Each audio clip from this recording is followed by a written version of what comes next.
If you're watching this with your friends, You'll probably make a joke. Because you know what you feel on the inside Isn't what you want people to know. If you have to pretend to be happy, Find someone you trust and tell them. If you get mad at things and you don't know why, or have thoughts about hurting yourself, Find someone you trust and tell them. you are never alone when you share.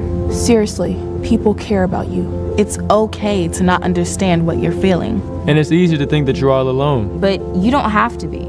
You're never alone when you share. Don't be ashamed to tell someone you trust what you're feeling. You're not alone. You are not alone. Find someone you trust and tell them. Tell a parent. Tell a teacher. Tell a brother or sister. Or just tell a friend. You haven't done anything wrong. Talk to someone. Talk to someone. It's how things get better.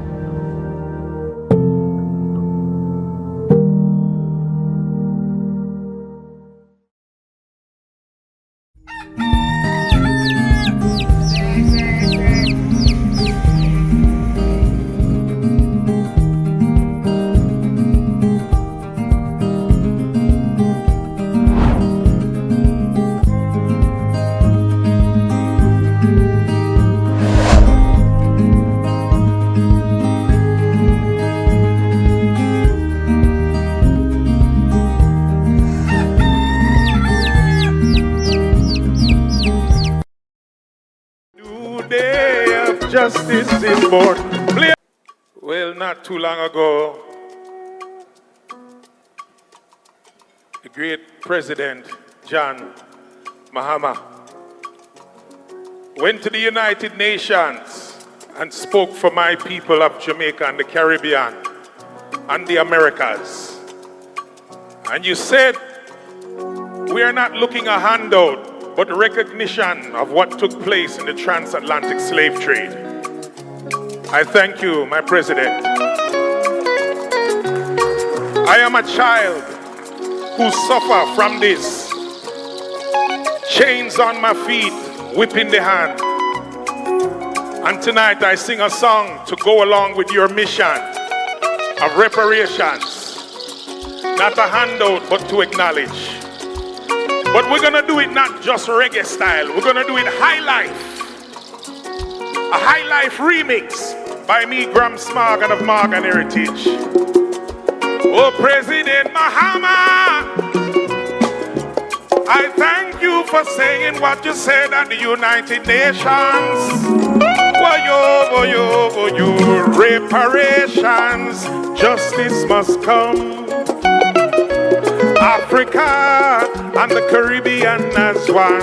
Zimbabwe, not charity, but exposing them both. Now a new day of justice is born. Hello, across the ocean, torn from the land. Chains on my feet, whip in the hand. But your light carried us through the storms. Now a new day of justice is born. Reparations, justice must come, yeah. Africa and the Caribbean as one. Not charity, but exposing them both. Now a new day of justice is born. Reparations, justice must come. Africa and the Caribbean as one. Not charity, but exposing them both. Now a new day of justice is born. Africa, crying out loud. Now a new day of justice is born. Mahama, I give you strength. From Ghana to Zimbabwe, we thank you for holding the way. We say, Mahama, justice must come. Africa and the Caribbean as one. I say from Jamaica right to Accra. Now a new day of justice is born. Play it, Lord. across the ocean. I was torn from the land. There was chains on my feet, whip in the hand. But Jah light carried us through the storms. Now a new day of justice is born. Bahama, Africa, and the Caribbean as one. Now a new day of justice is born. Papa Mahama, Africa is crying out. Now a new day of justice is born. I love you. Much love from Jamaica. Ooh yeah. We say Mahama, justice must come. Now a new day of justice is born. We say Mahama, justice must come, yeah. Now a new day of justice is born. Reparations.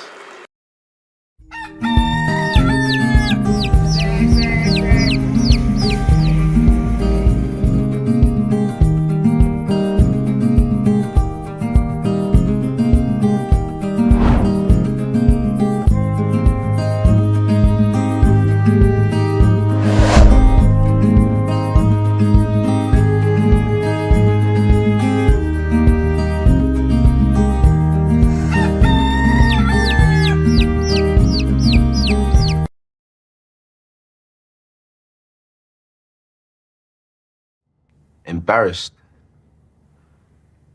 Too embarrassed to speak to a loved one. Too embarrassed to speak to your doctor.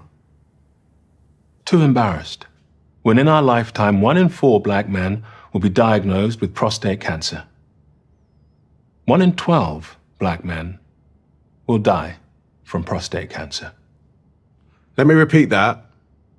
1 in 4 black men will be diagnosed with prostate cancer. 1 in 12 black men will die from prostate cancer disease. 1 in 12.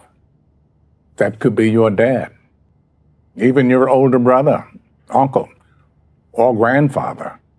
You need to make sure they are not embarrassed to speak to you or their doctor about it.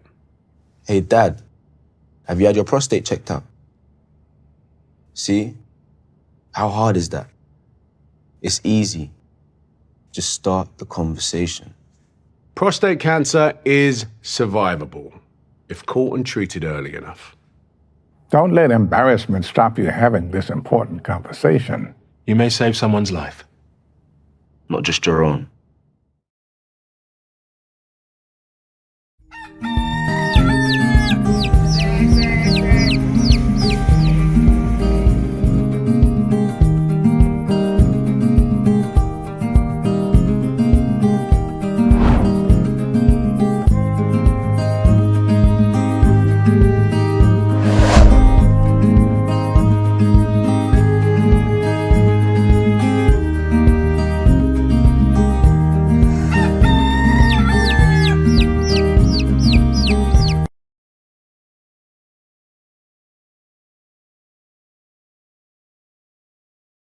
This is the WoezorTV Breakfast Cafe. The team is set, ready to serve you the best of breakfast right here on yours truly, WoezorTV. My name is Randy Ahaji. Karim is here as well as Na Oyo Kote.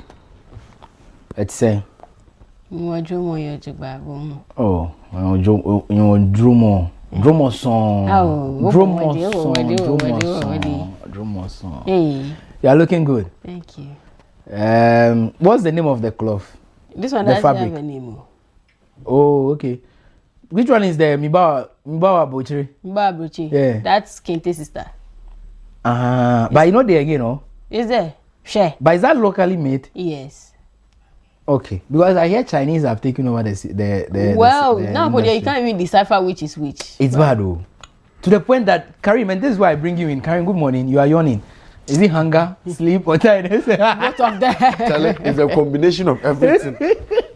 Charlie, it is a combination of everything. It is hunger, it is sleep deprivation, it is depression, it is anger. It's just a... May God give us patience. That's it. That's the word. Patience. Yeah. May God give us patience. If He give us strength, we'll beat people. You see why always we carry those names: Patience, Redeemer, Prosper, Godwin, Peace. The always. I had an auntie called Jigbodi. Yeah, Patience. You don't get patience. She was nowhere close to that. Opposite of patience. Because see, if you get fights, that's why they name am Patience. Hey. Exactly. She's the direct opposite of patience. Hey. Oh no, but don't like you understand. Oh no, but there are people with such names and like the name really they fit that particular name. It fits. Oh, like we say believe. You know. Yeah. Godwin. Edwigi, you know, Mauli, God Day. So you go through all the challenges. At the end of the day, God Day for you. Oh, beautiful ever names, you know. I know. Yeah. You don't have an ever name too. Oh, what's your ever name? Mama gave me. It's in my box. What was? Elikem. Oh, Elikem strength. No. Yes, Elikem, like Elikem. Yeah, that's strength. A strength? Yeah. Yeah, he strengthens me. Yes. Yeah, he strengthens me. So Elikem. Strength. Oh, okay. That's a sweet name though. Anyway, I'm talking about the Chinese, Karim. This is it. Now on our mattresses too, every them they do one. Rubber mattress. Oh, this thing, like I saw the video. What I didn't like, and this is where I want you guys to come in though. I didn't like the way and manner they were being dealt with by the security authorities. I don't know why. I think I have some sort of soft spot for that, but that's fine. It's their job. They were just discharging their duties. But Charlie, they make lucky self say hands no touch them. like hands for touch them small. Hey. You know, there's a new competition in town. There's a new challenge on TikTok. What's that challenge? You have to cut your mattress and confirm what is exactly. Exactly. Oh, yes. Everybody's cutting their mattress. So, guys, I mean, don't you have the videos? Let's put the videos you cut the side. The ones who bought theirs from the Chinese should be cutting theirs. Yeah, you cut yours and check. But you see, not necessarily the Chinese, but there are distributors. No wonder you sleep and wake up with back pain. And it's like in the sleep, they meet you where you don't know. Tell it, so now a Betty Wichi, just say, baby, you see, because ordinarily your mattress is supposed to be such that when you sleep, it must take the form of your body. You understand? It's like when you lie inside mud, the way your body would be carved out nice in it. That's how your mattress is supposed to act. But these mattresses, Charlie, it reminds me of something. So I told you I traveled to what's it called, Liberia, through Ivory Coast, the border town. The day we got to the border town, it was late. It was already 6 p.m. So they wouldn't allow us to cross. Okay. So we had to find, you know, they are saying hotel for the way. A motel. We had to find something like a hotel to sleep in. Charlie, you know, my birthday. My bed, if you block work. Oh yeah. Oh yes. You concrete the thing. How? Oh, but there is mattress on it. If you concrete the thing. But there is actually mattress. This one there was no mattress on it. So how do you sleep? Mat. But it was around the border area, right? Charlie. So that's how a lot of these mattresses feel like. Charlie, it make hard. It make like thick plywood. But ordinarily it's supposed to be foam. Yes. Cushion. Karim, is it because of the taste or the demand? I don't know if I'm using the right words to describe this. And then also the fact that people don't have the money to buy. No, I think a lot of people are also just ignorant. A lot of people are just ignorant. Are you sure? Yeah, that's what I think. I think a lot of people are just ignorant. They do not know that there's a difference. They do not know there's a certain material that is supposed to be, you know, used for the mattress. People just want to buy mattresses, so they go out and they buy. Okay, mattress. And it's relatively affordable. That's because it's between 1,500, 1,800 or 2,000. But if you're going in for the known brands, you're getting a little over 2,000 or 3,000, depending on the size anyway. That's what I'm saying. You see, because of our excessive taste for cheap things. You get it? I mean, every day I say that cheap is expensive. Very. Because at the end of the day, you now have to be going to a hospital with orthopedic issues, and my back, and my spine, and my fahinkusihin, all because you did not do enough research. I think that one is it clearly stems from a point of ignorance for a lot of people. People are not aware that there's supposed to be a specific standard that mattresses should be. There's supposed to be a particular product that should be used to make mattresses, and also because of our taste, our excessive taste for cheap things. Yeah. You understand? Me, I keep saying that cheap is expensive. Go for affordable. Don't target cheap. I don't know if you're getting my point. Affordable in this case means that it is quality and you still have money enough to be able to buy it. You get my point. Yeah. But the moment you are looking for cheap, it means that you don't even care about the quality. It's just the price you are looking at. It has to be cheap. You see, cheap is expensive. Yeah. When you buy cheap materials, your house will fall down. Yeah. When you buy cheap mattress, you go to hospital and go and pay more bills. So if you have to kill yourself to buy a proper mattress once and for all, kill yourself and buy proper mattress once and for all. If you can't go to I won't mention the names of the known brands, but if you can't go to those brands, the A foam and the L foam people and all of that, people import goods into the country every day at the port. Usually they put mattresses in their containers to safeguard the cars, so they don't scratch.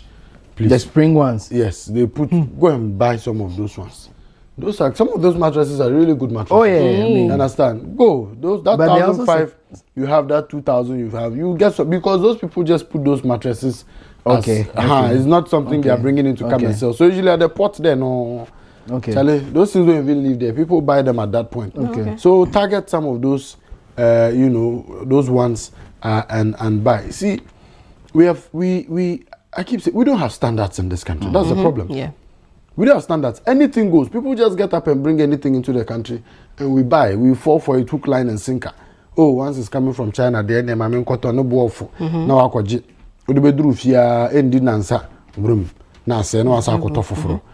you see, look for money, save towards it, and buy one good quality thing. I say it's better for you to have one good quality shoe, okay, that you spend a fortune on, for you to go and buy 10 cheap shoes, which will eventually get spoiled, and you have to keep replacing. So me, on any day, and it's not a matter of extravagance, it's just a matter of knowing that, Charlie, I don't want to have a lot of back and forth. So if I have to spend good money to buy a good quality shoe, I will do that. If I have to spend good money to buy a good television set, I will do that. If I have to spend good money to buy a good car, if I can afford it, I will do that. So people must really start having some sort of standards in their life. And there is no haste. Charlie, what you sleep on, where you sleep, those things are priorities. You don't rush them. You must take your time. But I'm glad that the Standard Authority has taken that particular. I remember that particular factory. Even last year, they went there and they shut them down. Yeah. So I don't know how come they Charlie, what kind of country crowd do we live in? This is Ghana. You see, get it? And that foreigners come into this country and take the law into their own hands and do anything they like because there's somebody who will take money and allow them to go scot-free. Yeah. Look at these, what's it called? China malls that they are building all over the place. Today, if it is not fire that has ravaged one, tomorrow it is flood. You understand? Look, we must really start looking at these things and maintaining standards. So you ask yourself that, what kind of standards are being set for these people? The China mall that was burnt in Kumasi, around Santasi, I hear it's been put up again.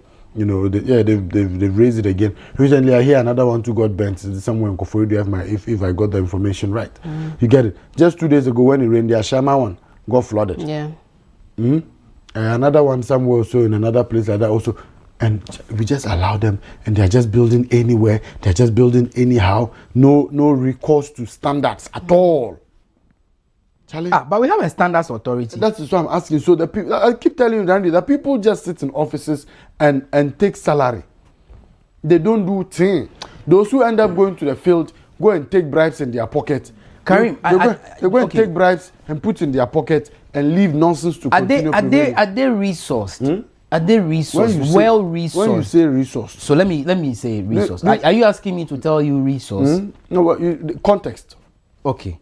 Man capacity number 1. I think they have that. Tools to work number 2. I don't think they have any issues with tools. Their own is to have. How do you? I mean, is it not cars? Yes. We can go but beyond cars. What again do they want? I mean, but what again? So man capacity at the regional level. I think that as a matter of fact, right, in this country we have employed more people that are actually work that we actually need. Oh, how? I'm telling you for a fact. Oh, how? Randy, I'm telling you for a fact. Oh, no. Wallahi tallahi billahi. Look, there are a lot of people who go to offices every day and they do nothing. They just go and sit down. At the national level, you may argue that. But I'm saying that it will shock you that when you go to the regional level, they are there. They don't even go to the work. standards authority They don't even go to work until a head count is supposed to be done. That's when they show up. Yes. These are the things that happen in our civil service and our public service. I'm telling you. NCC. You've employed them. You've employed them. They don't go to work. They don't go to work at all until they hear that head office is coming to come and do head count, or maybe head office is coming for a meeting. That is when people will come to office so they can come and get head count, and then they get up and go away. You see, there is a canker in this country, and we must fix it. People just do accept the job offers because of salary and not because they are passionate about it, not because they are interested in doing the work, not because they want to serve this country or they are patriotic citizens. No, it's just because they must earn a salary. They must get money in their pockets at the end of the day to be able to cater for their bills and their needs. And that's why we employ. And I'm telling you that in this country, we have employed way more than we actually need. These are things people will not want to hear, but these are the facts of the matters. We've employed so many that are actually doing nothing. They just go and sit in the offices, get up and come home. A job that one person is supposed to do, we would employ 20 people for it. Out of those 20 people, only 3 will be doing the work. The rest, they go and sit there and play Temple Run. Candy Crush. And play Candy Crush. And play, there's this other one I've been playing. Somebody sent me a message on it the last time. Let me look for the name of that. Block Blast. Whenever I'm flying and I'm bored, that's what I play. Those are the games they play. They're either playing Temple Run, they are playing Candy Crush, they are playing Block Blast. There's this, I don't know, I've forgotten the name of this other game that they used to play on computer. When you go to every public sector office, from receptionist to the person you are going to meet, that is what they are playing on their computer. I'm telling you. Randy, you not be joking matter. Well, I think I agree with you. We have a lot to fix in our country. There's a lot that we need to fix. But Karim, beyond that, we can't underestimate the fact that yes, some of the institutions are under-resourced. I agree, 100%. Tools to work. Because you are using, because the money they are supposed to use to resource them, you are using those monies to pay salaries of people who are not working. That is the challenge.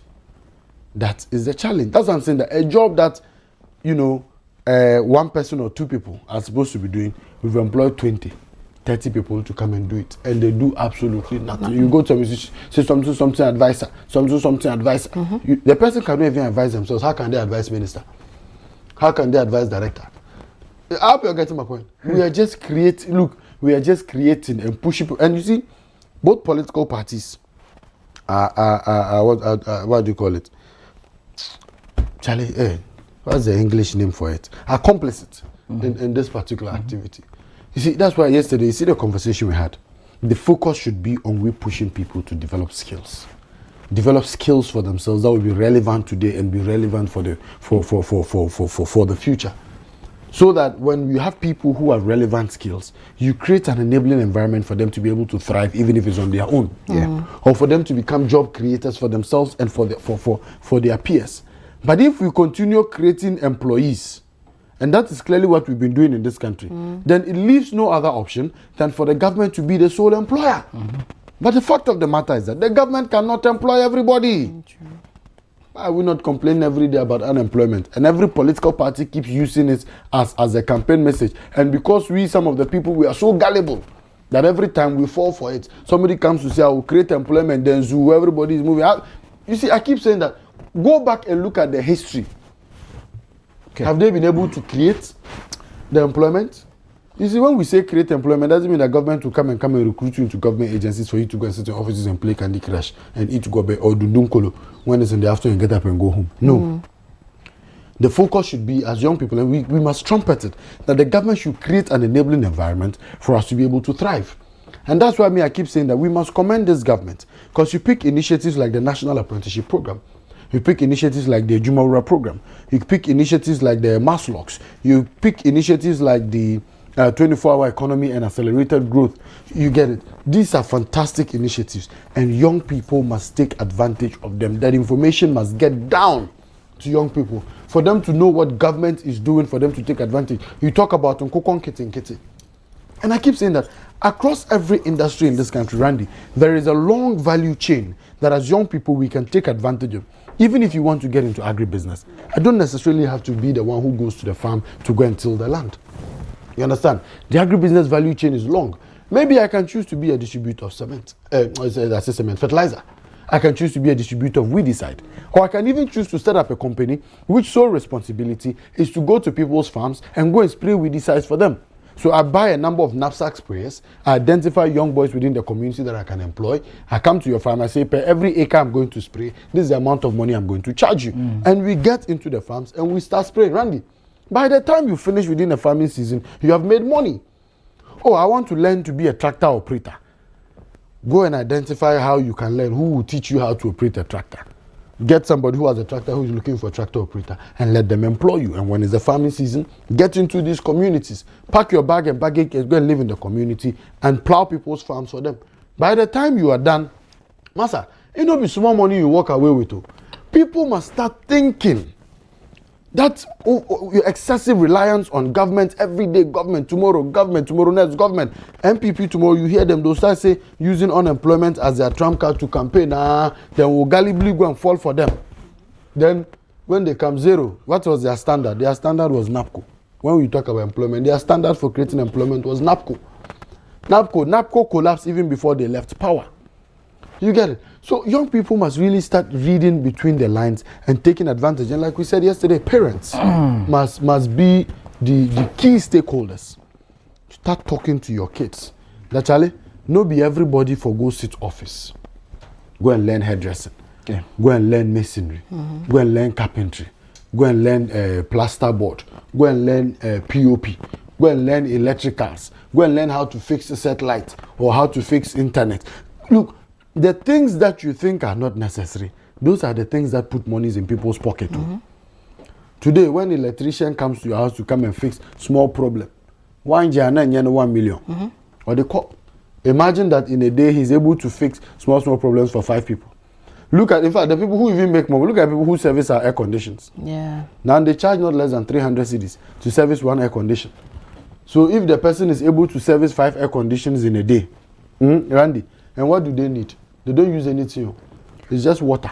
That water gun. Then they come and put rubber on the air condition. Then they remove the filters and they spray it with water, and all the water drips. Are your own water in your house? And the water drips, and then they use that stuff to clean your place. Neat. The extra mile they might go is to just fill gas. You understand? And the gas, how much is it?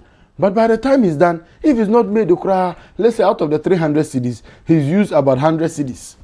Well, it's a skill. That is what I'm saying. So that is why I'm saying that we must learn skills and take advantage of those skills. That is the only way we will survive. So that person that you will look at and say, no, prepare air condition. Or no, prepare condition in a day. Or to 1,000 cedis. If he's making 1,000 cedis a day, he decides to even work for 20 days. Randy, 20,000.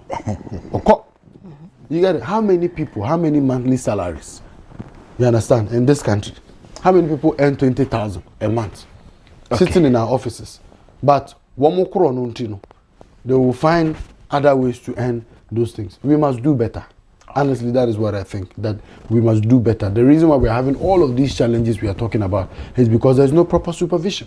People are sitting in offices, we've employed them, they are doing absolutely nothing, and we are paying them for no work done. And we keep employing. And today we are complaining that the last time His Excellency the President met civil society with the finance minister and were discussing, Ghana's financial situation or economic situation, we realize the amount of money we're taking out of the public purse to pay salaries. Okay. Well, we must do better. All right. Karim, thank you. We would have to end that conversation here. Move on. Like I told you, there is an interesting conversation I would want us to touch on, the issues on freedom of speech. Absolutely. If indeed we are doing well in that regard or not, there are allegations here and there, the seemingly rising tension in the political space. Recently the minority, they even mention it. And I listened to that comment and I'm like, how on earth would they even say that? You make the state ungovernable for the government and all of that. How do you even say that? What does it really mean? At what point does that freedom of speech end We'll have that conversation in a jiffy. But stay with us. Maybe we should celebrate some wonderful people this morning. Birthdays now. Happy birthday to you. Yeah. If. Hooray. I just wish every day is my birthday, but it's okay. If you're celebrating your birthday today, happy birthday to you. Let's take a look at our list of celebrants today, 21st May 2026. Who are we starting with this morning here on birthdays here on the WoezorTV Breakfast Cafe? Elom Ahe. Okay, so lawyer Elom, happy birthday to you. Have a blessed year, have a great year, and we celebrate you so much. May your year be blessed. Happy birthday to you. Away from him, let's see who we are celebrating again this morning. Frank Addison Dake. Happy birthday to you, Frank Addison. Boyo. Be a blessed. What's this? Boyo. He's an honorable anyway. Okay, yeah. Honorable Frank. Yeah, he's a big man. Very big man. Okay. But he belongs to the other side. No your other side. No wonder one. The blue. So honorable, happy birthday to you. And yes, may your year be a blessed one. And do you have anything to say to you? Oh yeah, Charlie boy. I mean, you know that. I told you, move. Transition, move. Enjoy Ghana. Happy birthday to you, boy. Happy birthday. He's a very good guy. I mean, yeah, very, very good friend. From childhood friend, yeah. Okay. Even though he grew past us, but we did like that together. Yeah. Okay. Happy birthday to you. You should send him. Oh no, he should rather send. He's a big man. Oh. This is a big man. Oh. Big men also need money on that. I agree, but you don't give big men money. He doesn't need money. So get him a gift. So something that he can't get often. Big man is celebrating his birthday, then you go dash him money. What will he use that money for? Get him.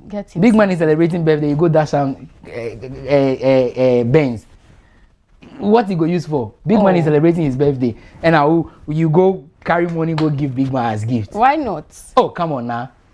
Big man don't need your 2,000 series or 3,000. How much will he give the big man?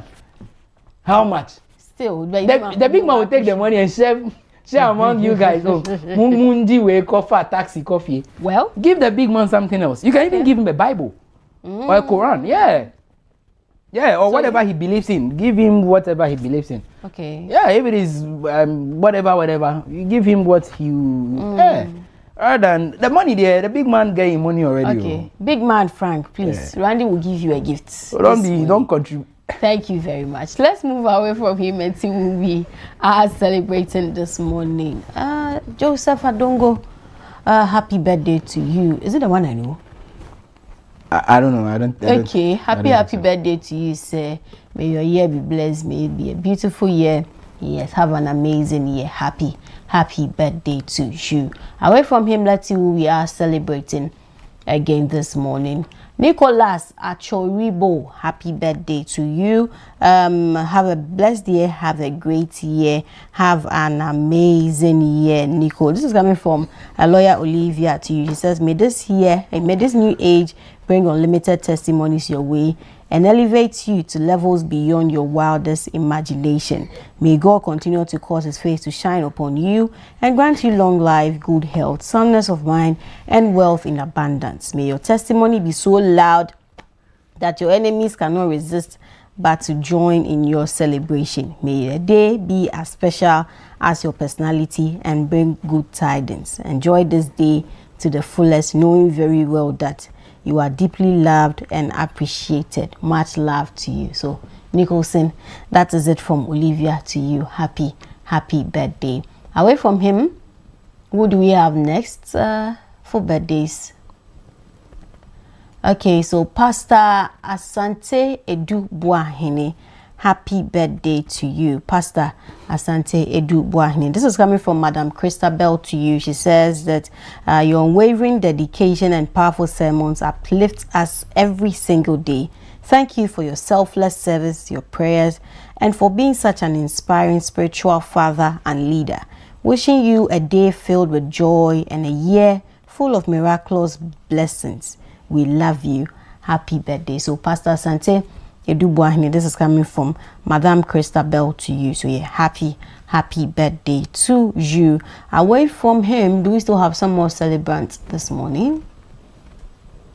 Okay, so that will be it for birthdays this morning here on the WoezorTV Breakfast Cafe. Please do well to keep your wishes coming into our WhatsApp number 055-269-7939. 055-269-7939. Let's share in your special day and that of your loved ones. We take a quick breather. When we come back, we have more for you.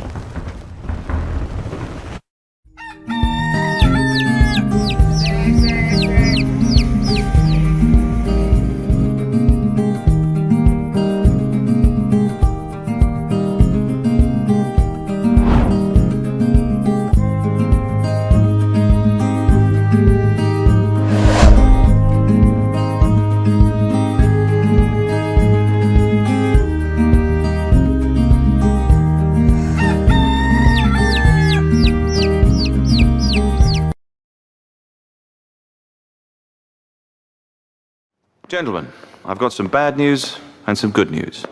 Okay, the bad news is that your chances of getting prostate cancer are now just 7 to 1.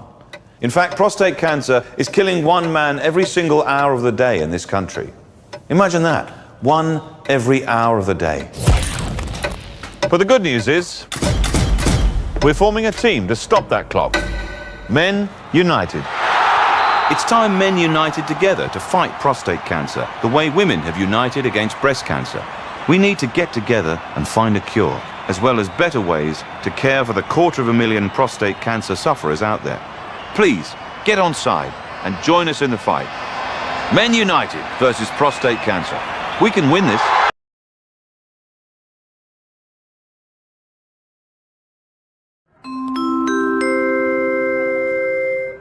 Your flight is ready to leave. Sit back and relax and enjoy the flight.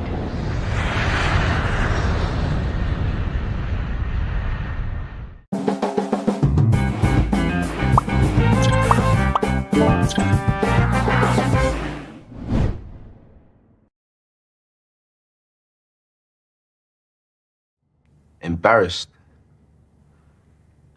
Too embarrassed to speak to a loved one. Too embarrassed to speak to your doctor.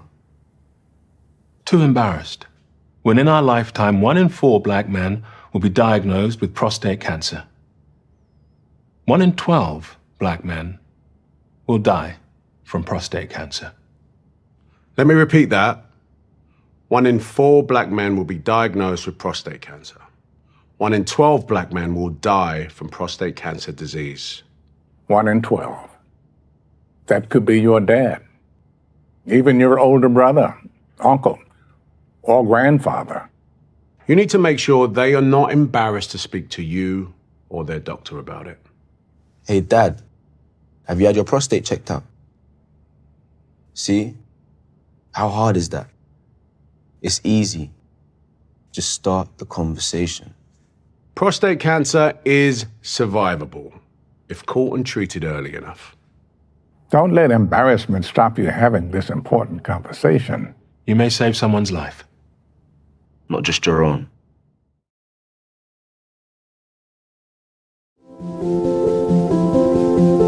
If you're watching this with your friends, You'll probably make a joke.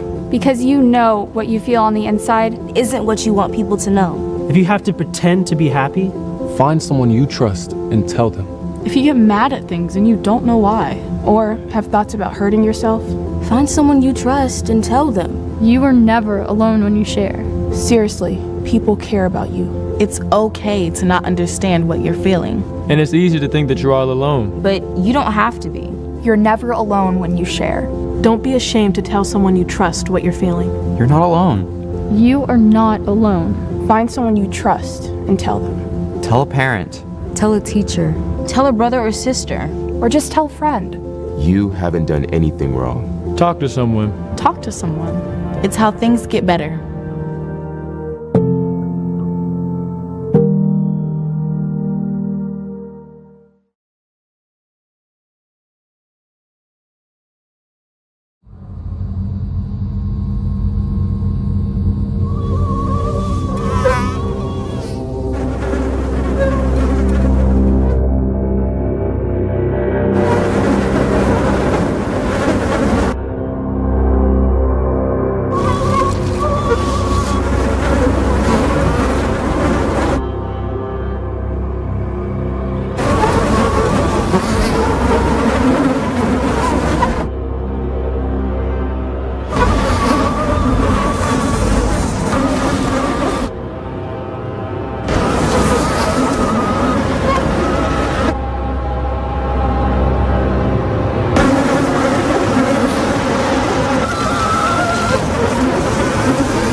we can be the generation that ends it for good. Malaria must die, so millions can live.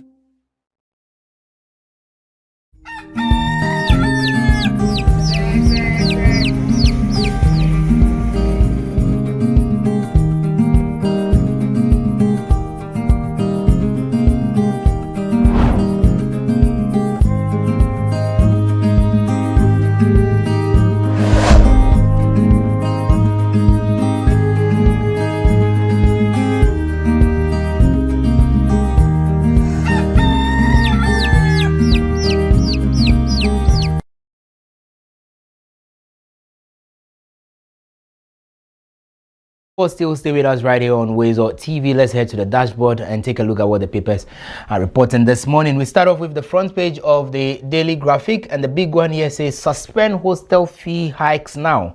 Rent Commissioner directs tertiary school operators. Remember how we spoke about this, but I think in the coming days we should delve deeper into it as well. Policy rate stays at 14%. That's a story on page 13 of the Daily Graphic. Daily Times also says JB the second condemns as I went so a Galamsey clash. Okay, demands swift probe and prosecution of culprits.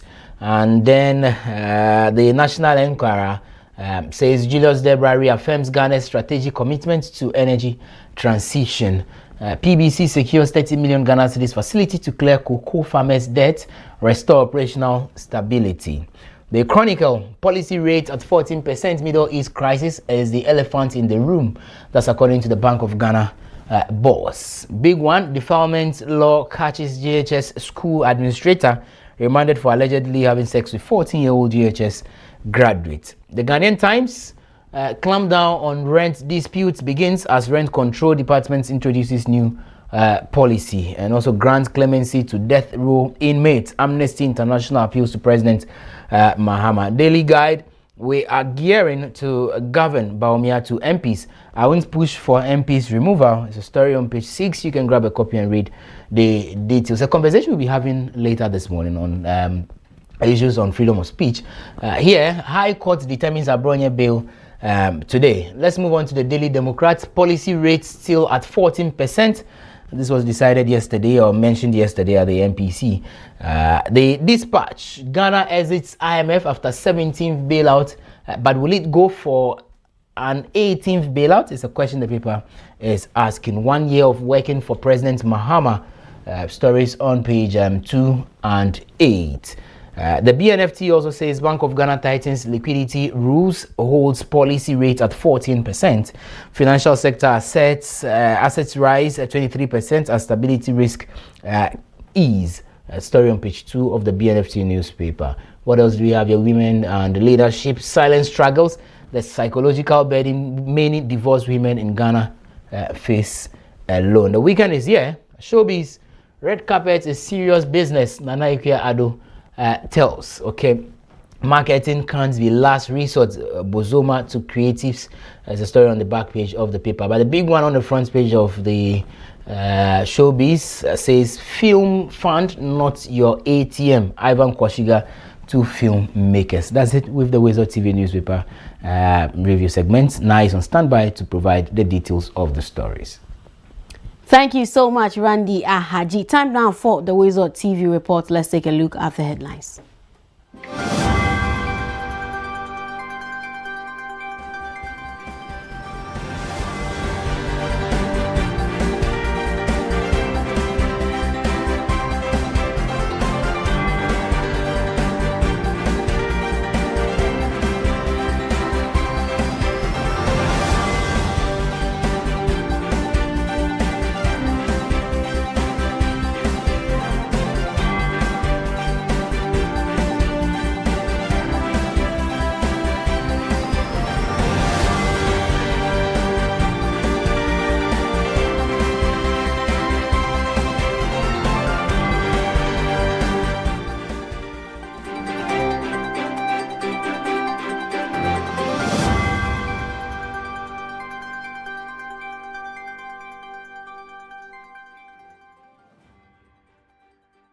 Now let's begin. Amnesty International has warned of a sharp rise in executions and death sentences worldwide, with at least 2,707 executions recorded in 2025, the highest number documented in more than 4 decades.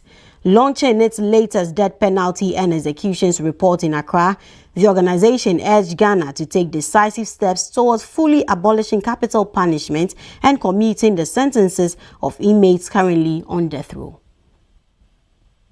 National says at least 2,707 executions were carried out across 15 countries in 2025, marking the highest global figure recorded in more than 4 decades. The organization's death penalty and executions report, launched in Accra, shows most executions were for offenses including murder, terrorism, and drug-related crimes, with Iran alone accounting for nearly 80% of all recorded executions nationwide. Amnesty says the trend reflects what it describes as a dangerous resurgence in the use of capital punishment as a tool of control and political repression. In 2025, Amnesty International recorded at least 2,707 executions globally, the highest number documented since 1981. In several countries, authorities have increasingly relied on the death penalty to project power and silence dissent. Instead of strengthening justice systems through accountability, fairness, and human rights protection, some governments are turning to executions as symbols of authority and control. The group says it continues to campaign against the death penalty, describing it as cruel, irreversible, and disproportionately affecting people from poor and vulnerable backgrounds without adequate legal defense. It also argues that justice for victims should not be based on retaliation, adding that many families prefer life imprisonment over state executions. What we have realized is that the death penalty is usually meted out to people who are from less socioeconomic backgrounds and minority groups, people who don't have money to hire lawyers and to defend themselves well. So we are calling on the President of the Republic of Ghana to exercise the power of prerogative of mercy, to pardon all the inmates on death row and commute their sentences into life imprisonment. Amnesty is calling on Ghana to complete constitutional reforms to fully abolish the death penalty and strengthen its human rights record. For WoezorTV, Ellen from Pong. And moving on, the Attorney General and Minister for Justice, Dr. Dominic Ayine, has rejected claims that the government Operation Recover All Loot initiative is failing, insisting that ongoing corruption persecutions are rather putting pressure on the opposition New Patriotic Party. According to him, the current court cases involving alleged corruption-related cases have heightened fears within the NPP because some of the officials risk being jailed. Speaking to journalists after appearing before the Public Accounts Committee on Wednesday, May 20, Dr. Ayine said suggestions that the government is shifting attention away from oral are inaccurate. You know, statements like that are being made, that we are doing this because oral is failing. Oral is not failing. All right, go back and check the records. I am the first Attorney General in the history of the Fourth Republic to have brought 5 corruption cases in 1 year. Go back and check the records. And what is happening in court now is rather putting pressure on them because they know that I have been so diligent in my investigations, I have been so diligent in the prosecutions that they are afraid that their people will go to jail for, you know, the acts of corruption that they engage in. And so the accusation that we are shifting focus away from oral is not something that I will pay heed to, because oral is on track and oral is going to succeed. Away from issues on oral, the Bank of Ghana has kept its benchmark interest rate interchange at 14%, citing balanced risk to inflation and economic growth.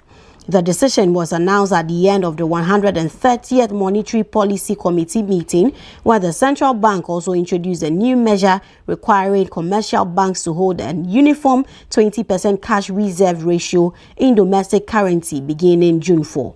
There's more in this report. Ghana has maintained its monetary policy rate at 14% after the 130th meeting of its Monetary Policy Committee.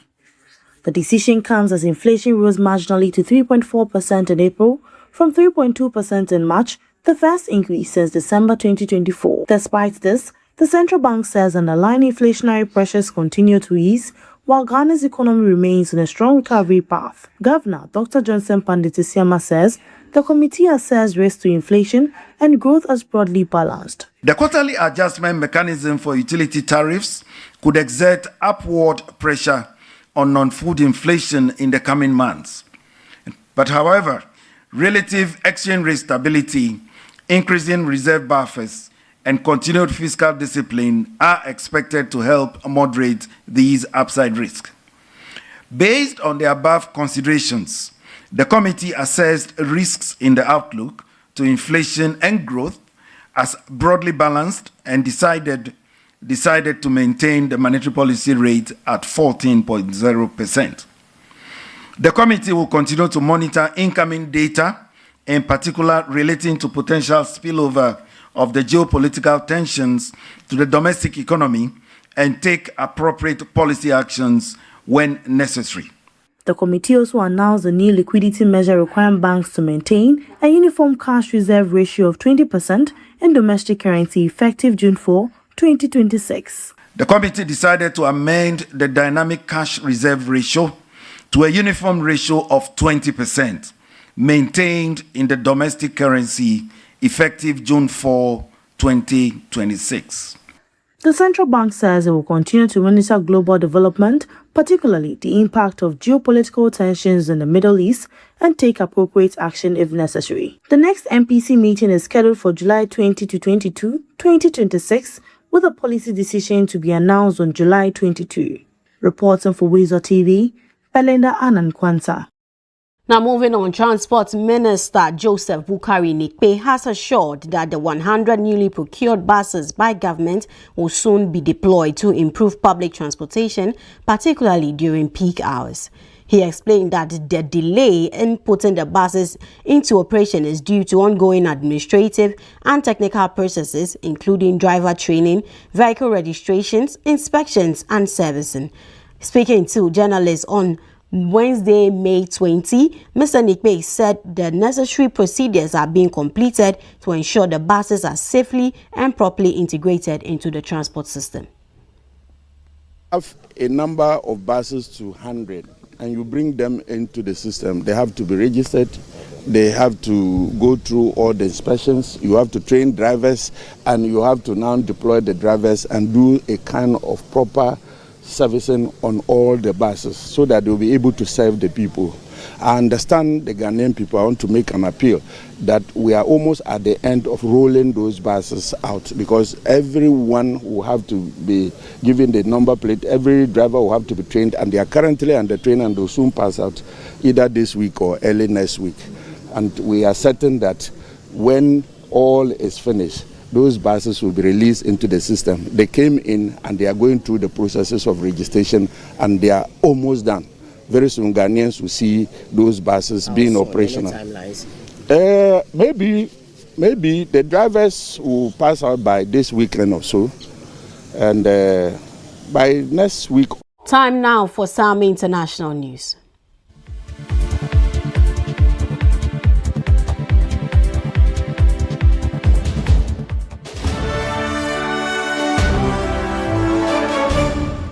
The World Health Organization says it could take up to 9 months before a vaccine against this particular species of Ebola is ready. 2 possible candidate vaccines against the Budumbio species are being developed, but neither had gone through clinical trials yet. WHO advisor Dr. Vise Morothi said on Wednesday. WHO Chief Dr. Tridos says there have been 600 suspected cases of Ebola and 139 suspected deaths, but the deaths are expected to rise given the time taken to detect the virus.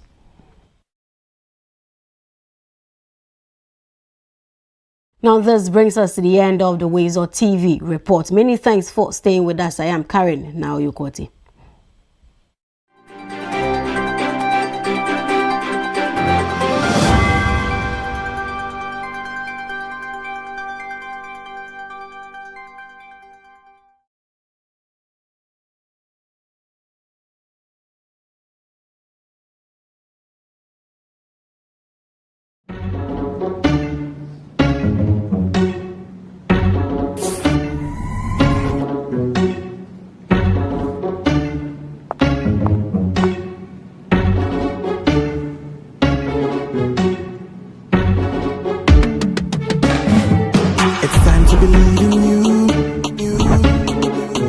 Changing, so should you.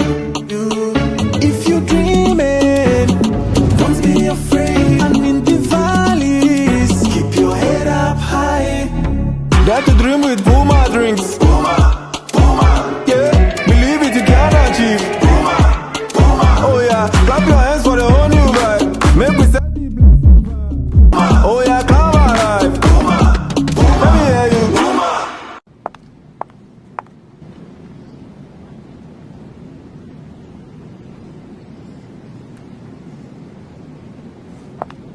Puma drinks, a whole new vibe. Another quality product from Casa Precon. This advert is FDA approved.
Gentlemen, I've got some bad news and some good news.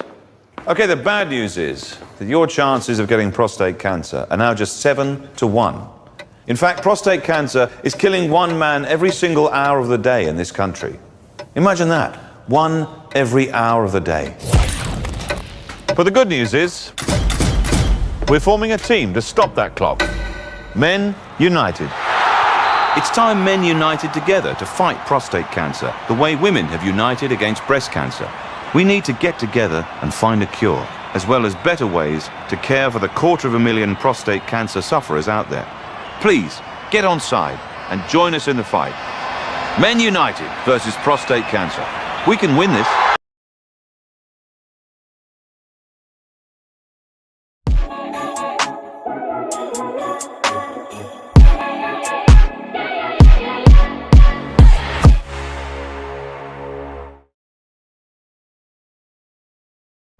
Good morning and welcome back for Sports Update on the Breakfast Cafe. My name is Godfred Amwafo. Let's start from the GFA, which of course they are doing a whole lot of things. Yesterday you saw the unveiling of Asamoah as national team ambassador to the senior national team and even the junior side. But then the first conversation we're going to have this morning is about improving mobility when it comes to clubs and even the national teams.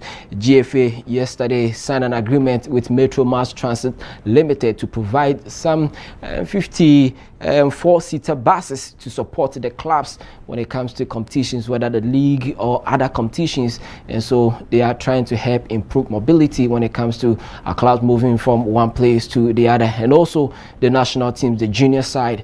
And so this is the agreement that has been signed between the GFA and Metro Mass Transit to improve transportation for our various teams in the country. So the collaboration was officially announced during a ceremony held at the Football Association headquarters on Wednesday, now bringing together key stakeholders from football administration and the transport sector. Under the agreement, Metro Mass Transit will provide safe, insured and roadworthy 54-seater buses dedicated to 7 Ghana's national football teams, Ghana Premier League clubs and other league operating under the jurisdiction of the Football Association. The initiative is expected to significantly strengthen travel logistics for clubs and national teams while ensuring improved standards of safety, reliability and convenience across football transportation.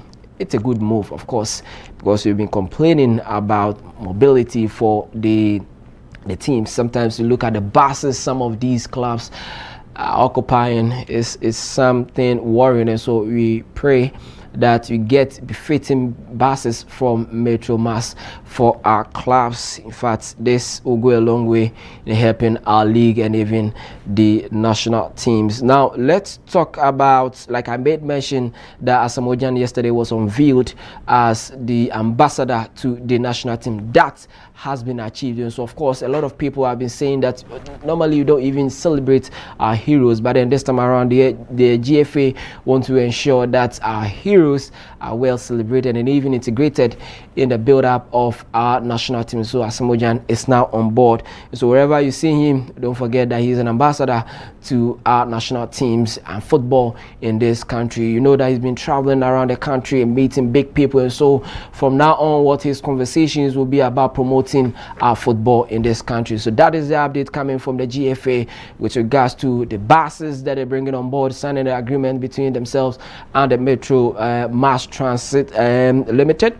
And then again, Asamoah Gyan being unveiled as the ambassador to our national teams. Let's move away from GFA, but still in this country, talking about national teams. The Black Starlets of Ghana will take on the Caps of Uganda in a crucial FIFA Under-17 World Cup qualification playoff following the conclusion of the group stage at the 2026 Under-17 Africa Cup of Nations in Morocco. Yesterday, they won their game against South Africa, beating them by 3-2, and that has given them the edge to qualify to play the playoff as I speak. Because remember, in their first 2 games, they drew 1 and then lost 1, and so the table wasn't that good for them until they beat South Africa yesterday, giving them the 3rd position in that group. And so they are going in for that playoff. That's the highlights on your screen. So Ghana secured the 3rd place in the Group D after finishing level points, goals scored and goals conceded with Algeria. However,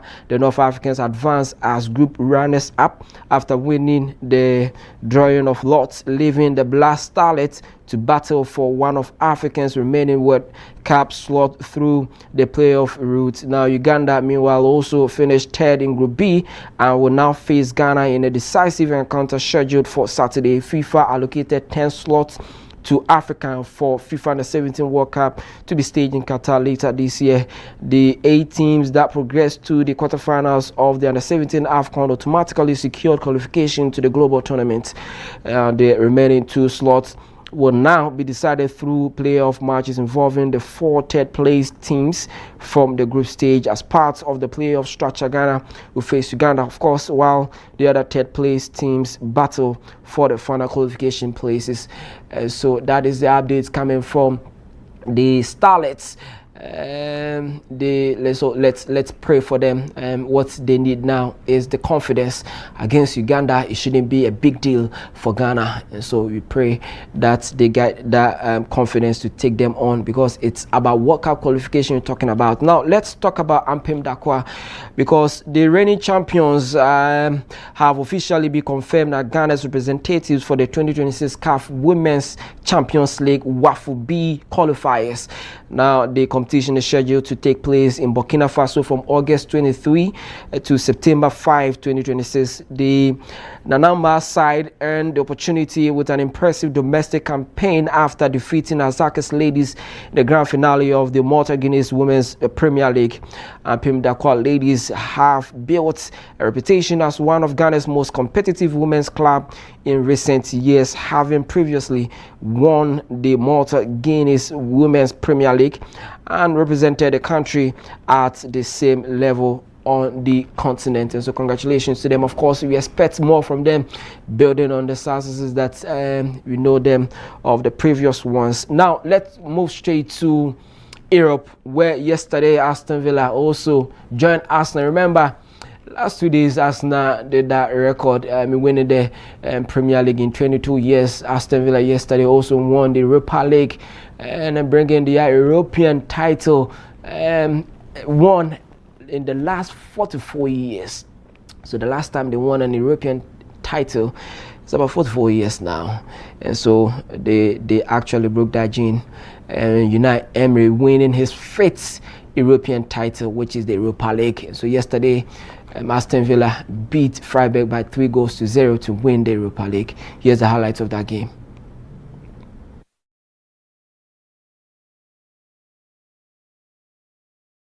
Due to time, you get to the highlights going for. But then let's talk about our World Cup fact, because remember the start of this week we've been giving you the update. We started with Canada, Mexico, and we're done with all the 3 host nations, the United States. Now let's talk about the defending champions, which is Argentina.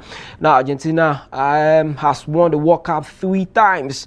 1978 it was hosted by Argentina, 1986 hosted by Mexico, and that team was led by Diego Maradona. 2022 Qatar, led by Leo Andre Messi. When it comes to runners-up, Argentina has been runners-up for 3 times: 1930 in Uruguay, 1990 in Italy, and 2014 in Brazil. Now let's look at some famous incidents around Argentina team. Diego Maradona, remember the famous hand of God and goal of the century in 1986. Leo Andre Messi's own, he led Argentina to victory in 2022, winning the Golden Ball as the tournament's best player. Then Gabriel Batistuta, you know this guy, legendary striker, top scorer for Argentina in multiple World Cups. Now let's look at some memorable matches. In 1986 quarterfinal versus England, Maradona scored both the infamous hand of God goal and the incredible solo goal of the century. 2022 final versus France. Argentina, that's the final on your screen. Argentina won 4-2 on penalties after a 3-3 draw in regulation time and extra time. When it comes to records and stats, Argentina is one of the few countries to have won the World Cup on home soil. In 1978, they are regular quarterfinalists, often reaching the late stages of the tournament. Known for their attacking style and producing world-class talents, Argentina has consistently been ranked among the top football nations globally, alongside Brazil and Germany and Spain. They are considered part of the global football's elite. Right for sports, my name is Godfred Amwafas, and so I bring you entertainment to stay.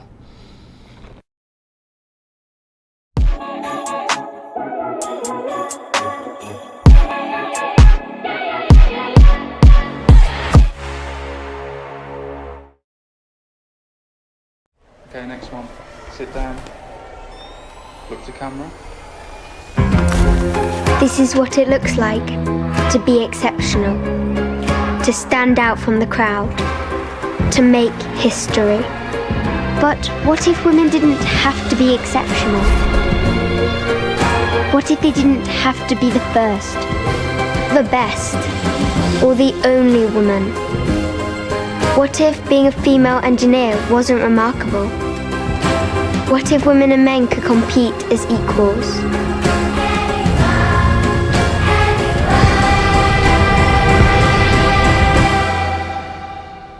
I don't want to make history. I don't want to be the only woman. I want to be one of many.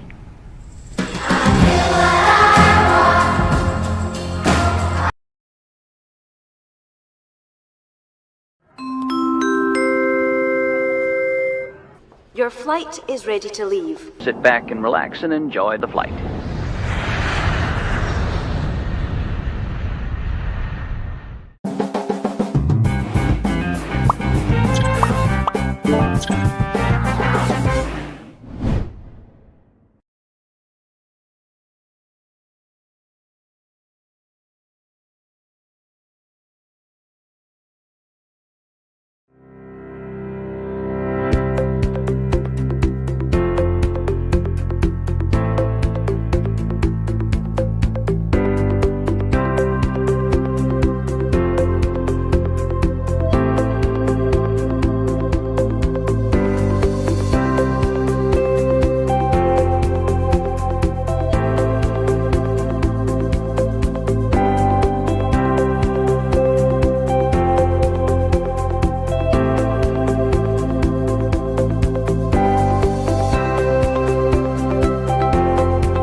Good morning. You're watching the WoezorTV Breakfast Cafe. My name is Evergreen Asantua, and this is the entertainment update.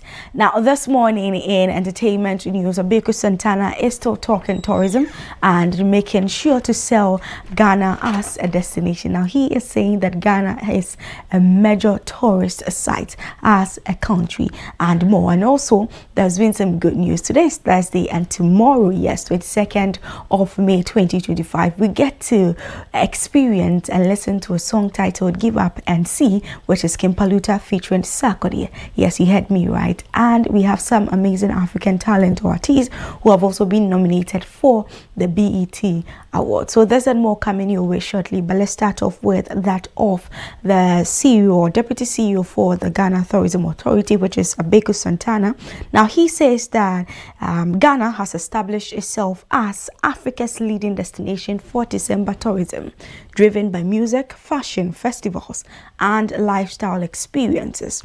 Speaking on the Impact Code Africa podcast, the Deputy CEO of the Ghana Tourism Authority explained that tourism is fundamentally about branding and marketing, a destination with a strong identity. Now, he said Ghana has successfully turned December into a major tourism season that attracts millennials, Gen Zs, and members of the diaspora. Now, he also highlighted that Easter celebrations in Kwewu, Gomoa, and the Ashanti region is also part of the effort to expand tourism across the country and encourage more domestic travel among Ghanaians. Now, that is what he is saying.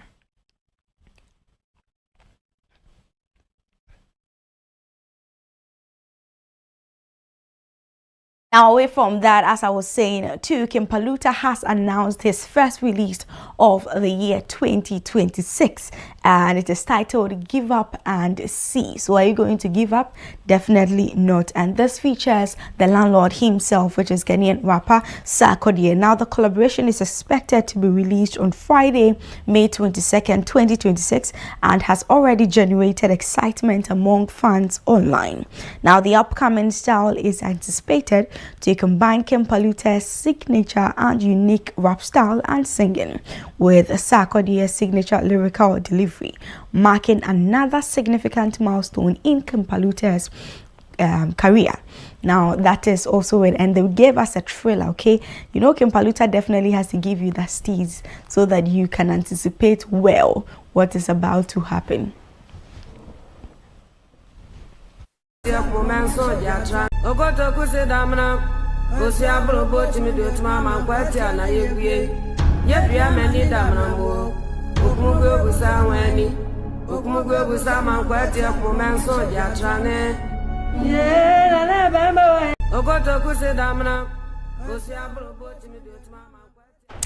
So yes, this is just a teaser to what we are going to experience, God willing, tomorrow, 22nd of May 2025. Once again, the title is Give Up and See, and it is Kimpaluta's song that features Sarkodie.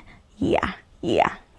So what a good way to enjoy your weekend, right? So we are all greatly anticipating. I love the traditional vibe in here, and I'm just waiting to see what the actual song embodies. Now, Nigerian music stars Wizkid, Burna Boy, Tems, and Ashake have secured nominations for the 2026 BET Awards. Now, Wizkid and Burna Boy received multiple nominations, while Tems continues her strong international awards run.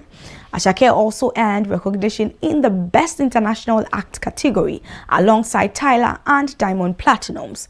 Now, the award ceremony is scheduled for June 29th in Los Angeles, and that is what is also happening. So yes, some of our four favorite African artists, and I am so excited.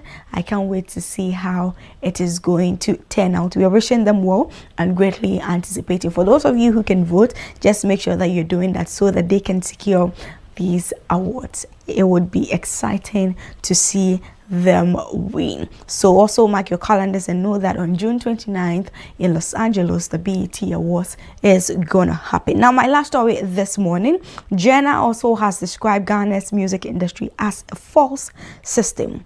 arguing that success often depends more on personal connections than talent alone. Now, speaking on Tune Talk with Evergreen Asante on WoezorTV, he said networking and influence play a major role in determining opportunities and visibility for artists. His remarks have sparked discussions online about favoritism, gatekeeping, and the challenges many emerging musicians face while trying to break into the industry. You know what I'm talking about. I don't know. You know how forced the industry is. If you say you don't know, then I mean, from your point of view, I don't know.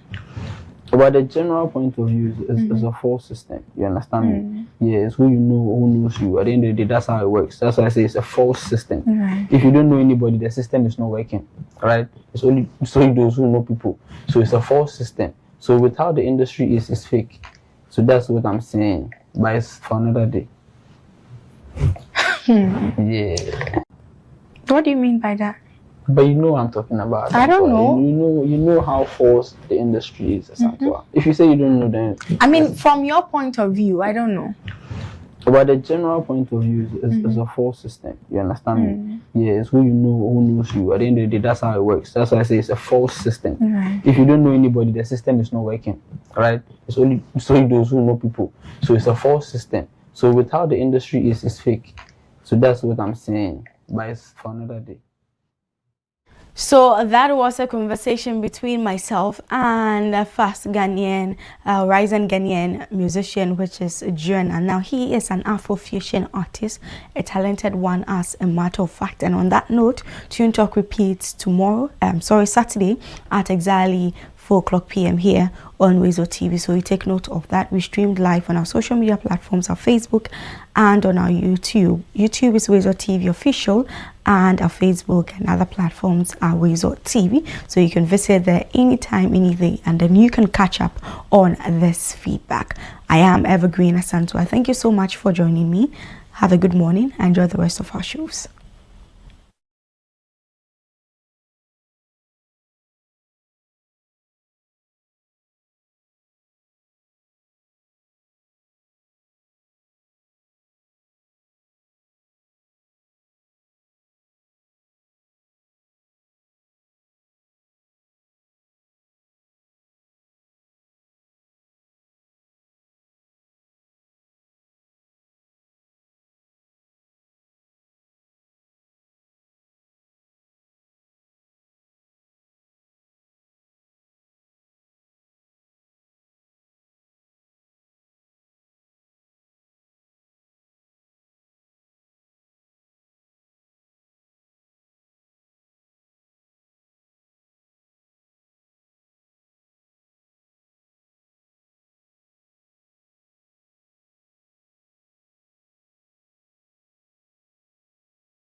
we can be the generation that ends it for good.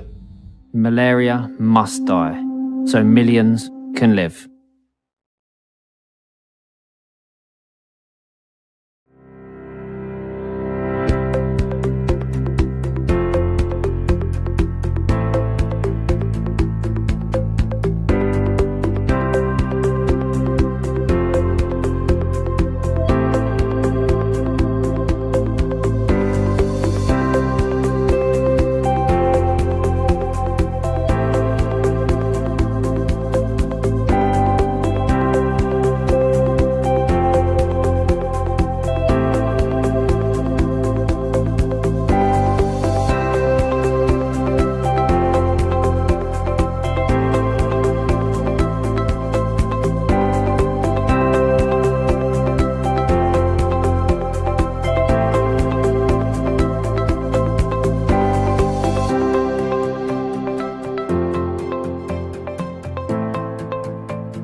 Gentlemen, I've got some bad news and some good news.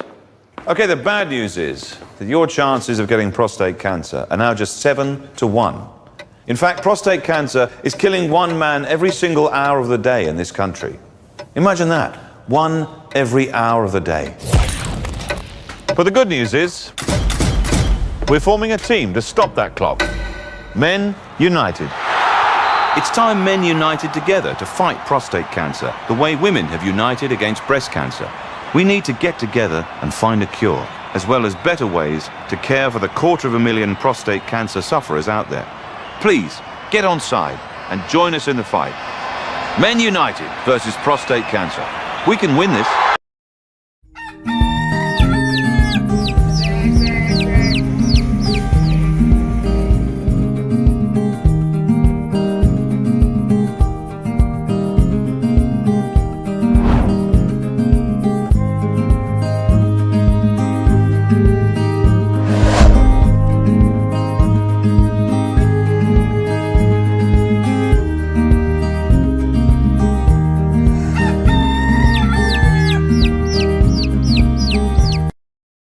Welcome to Wellbeing segment on WoezorTV. My name is Catherine Esinam Gante, Physician Assistant Dental. Today, I would like us to talk about halitosis, or popularly called bad breath.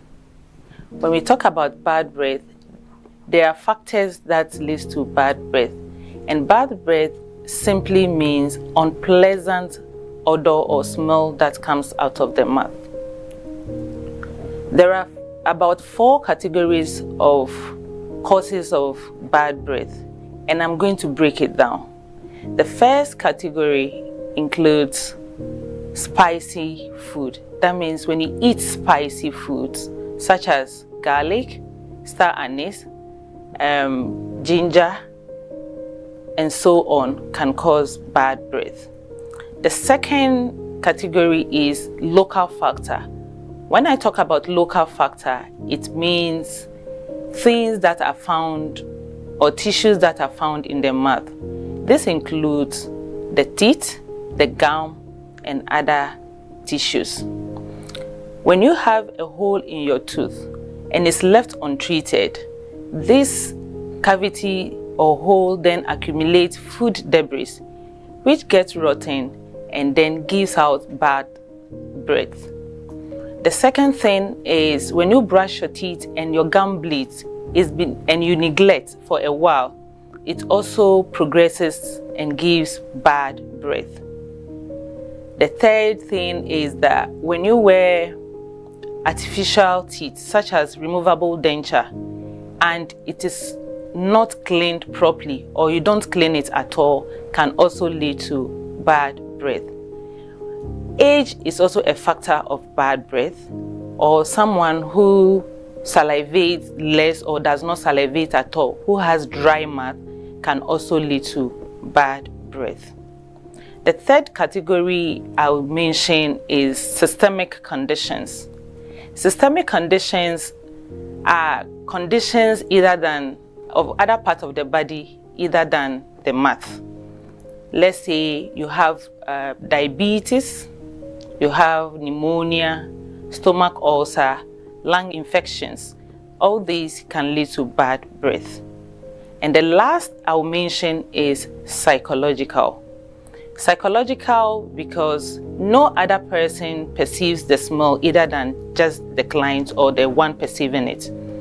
And it comes with disturbance and a lot of issues.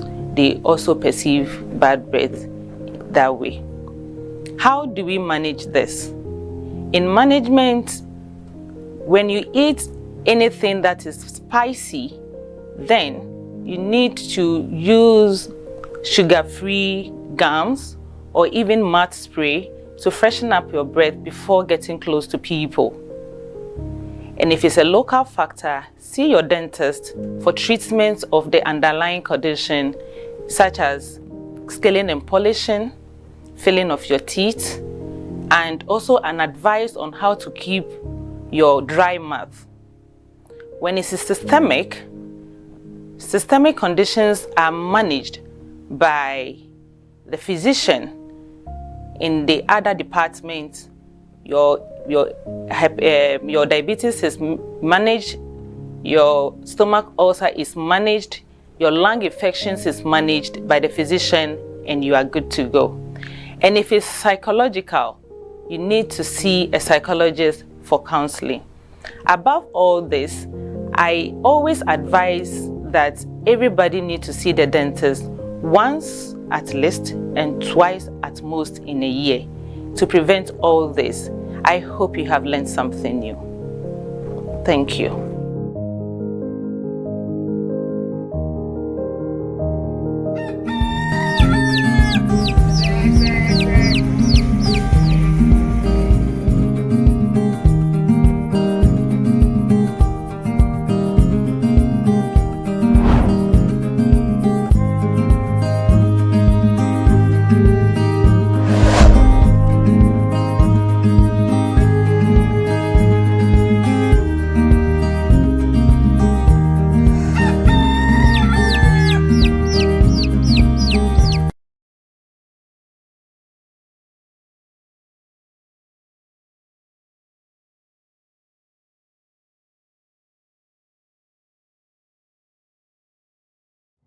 Embarrassed. Too embarrassed to speak to a loved one. Too embarrassed to speak to your doctor. Too embarrassed. When in our lifetime, 1 in 4 black men will be diagnosed with prostate cancer. 1 in 12 black men will die from prostate cancer. Let me repeat that. 1 in 4 black men will be diagnosed with prostate cancer. 1 in 12 black men will die from prostate cancer disease. 1 in 12. That could be your dad, even your older brother, uncle, or grandfather. You need to make sure they are not embarrassed to speak to you or their doctor about it. Hey, Dad, have you had your prostate checked out? See? How hard is that? It's easy. Just start the conversation. Prostate cancer is survivable if caught and treated early enough. Don't let embarrassment stop you having this important conversation. You may save someone's life. Not just your own.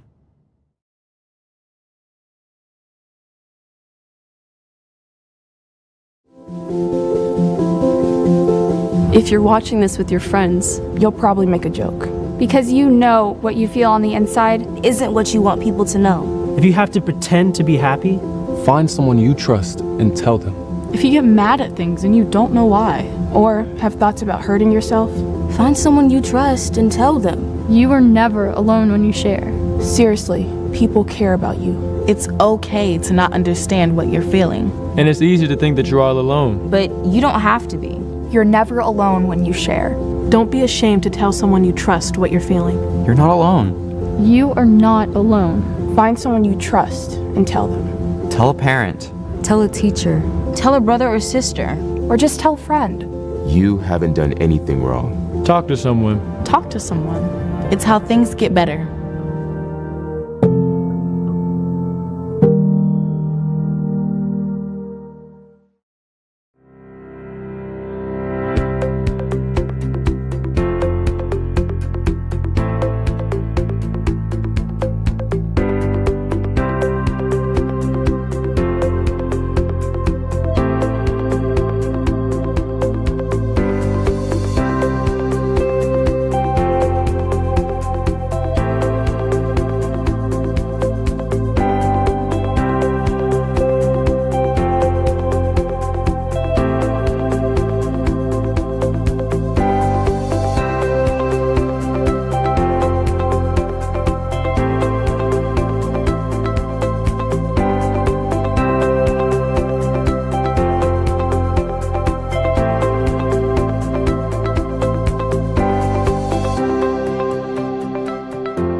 Your flight is ready to leave. Sit back and relax and enjoy the flight.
Or we can be the generation that ends it for good.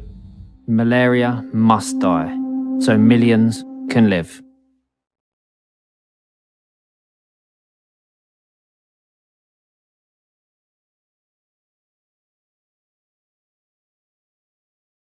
Only a father can understand. Only a husband can understand. Only a man can understand. Prostate cancer. It's about more than fear of cancer. It's about fear of losing urinary control and sexual function. That's why more men turn to Jackson South for robotic surgery than anywhere else in South Florida. Get the facts at jacksonprostatefacts.org. Miracles made daily.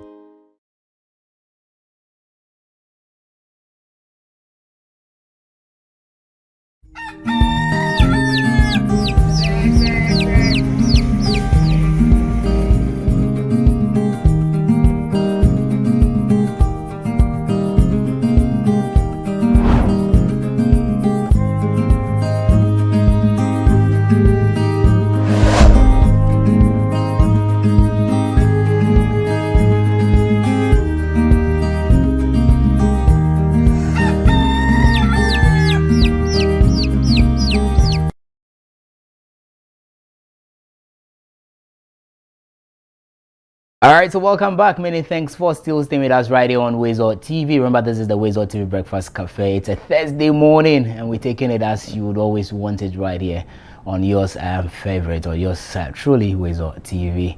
And the team is still right here with us. A big thanks to Godfred and Asan Stewart for bringing us sports and entertainment as well. But if you have been following the media space lately, I mean, you recall that last part of last week there was a very big conversation, something a lot of people thought that we should be celebrating, the successful exit from the International Monetary Fund. But of course, there is a new role that we are actually having to play. It has to do with the PCI. a number of questions have been asked. What does this really mean? Is the corner being turned around as far as the economy is concerned? How do we protect or safeguard the gains made so far by the handlers of the economy? You can talk about the finance minister, you can talk about the governor of the Bank of Ghana, and the entire team handling the economy of the country. Mind you, where we actually came from, we were even in a junk status, but currently what does it look like? What are the indicators telling us? We had a conversation with one of the advisors to the finance minister, Dr. Theo Achampon, and maybe we can just quickly take a look at that session that we had with him earlier this week. First of all, how will you describe this whole IMF Ghana relationship? The program we have just exited from, how will you describe it? Yeah, so you know, we've had a topsy-turvy relationship with the fund.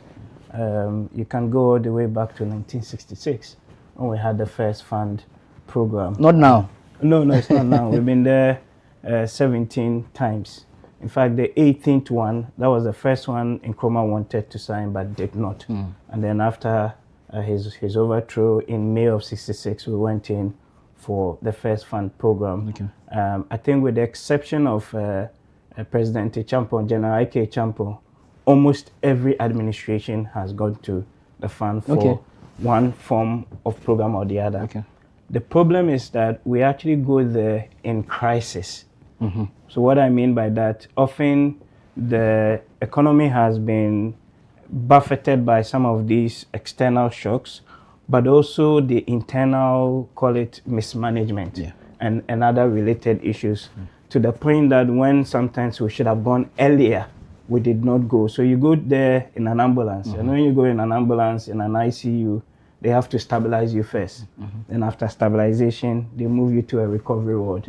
The recovery ward, eventually they move you to the main ward, and then they may discharge you and tell you that, okay, you need to take this medicine 3 times a day, and then eventually you become better. Is that where the conditionalities come in? So that is where some of the reforms and the conditionalities and the things that you have to do has been.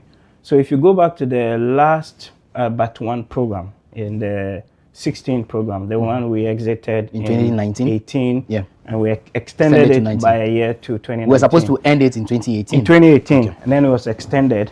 And then some people in civil society, other commentators were like, it's not time to fully leave yet, but we could actually transition to some other instrument that allows you not to, they don't give you money, but they will still be around just to give that market assurance or comfort. We didn't do that. Then the pandemic happened, and we spent, I have argued that we even overspent during the pandemic, and we ended up in 2021. The signs were there, and again, some of us, did indicate that they should be going to the fund for some support one way or the other. That didn't happen. Come early 22, again, the warning signs were there, and then in between, you recall the famous, we won't go to the IMF today or tomorrow, and then all of that. So fast forward, we ended up again delaying and going to the IMF again in an emergency situation. At one point, the country's reserves were just down to 2 weeks of import cover. Right? And that was so bad. It was that bad. But look, it was too short to go back to the IMF, because if we ended this in 2018, extended it in 2019, then in 2021, 2022, we're already back. Because what we should have done, the fundamentals and what you need to do to fix it, we did not do. Right? So if you go back to what the fund said in May of 23, when they released the report, they said that the Ghana had pre-existing fiscal vulnerabilities, right? I have even said we had fiscal diabetes. What I mean by that is that, again, in the pandemic, they said that those that had diabetes and other ailments, you're likely, if you contract the virus, right, COVID, then you probably die, isn't it? Right? So what happened really for us is that because of the underlying fiscal indiscipline, right, the borrowing, the spending, and not really seeing much in terms of the outcomes. At every point in the last, between 2018, 19, even coming into 20 thereabout, we had been doing on average $3 billion every year from the Eurobond market, right? And that is what we used to support our reserves, and then some for developmental rights spending. At some point, the system has to give, right? Especially when you came into a pandemic where we were promising to spend, and the deficit was going to be less than 5% of GDP, right? And then when the end of the year came, going into 21, we actually had almost doubled that. The markets and people would punish you for it. So the lesson really is that you have to maintain the discipline. And the other lesson is that when you are exiting one form of program, IMF program, onto another instrument, you have to be careful, right? In terms of what you do and what that instrument brings you. And this is really what this PCI thing really is all about. And that's why I want you to zone into, I mean, because we keep hearing this whole PCI thing and we didn't really know what really it means. Yeah, so the IMF has various instruments that they use to help countries. Some of which comes with money, others that doesn't come right with money. So I did mention to you that if you look at all the 17 programs that Ghana has been under, they all came with money and they came with strict conditionalities, things you have to do and shouldn't do, and then all of that, right? This is the first one. So this policy coordinating instrument, one, it is not a bailout. So it's very important. We are not taking money from the fund. Number two, it is a technical assistance. So it is not a fund program, right? Where you have gone and say, okay, do ABC. If you don't do, won't give you money, right? They're actually coming in to help us.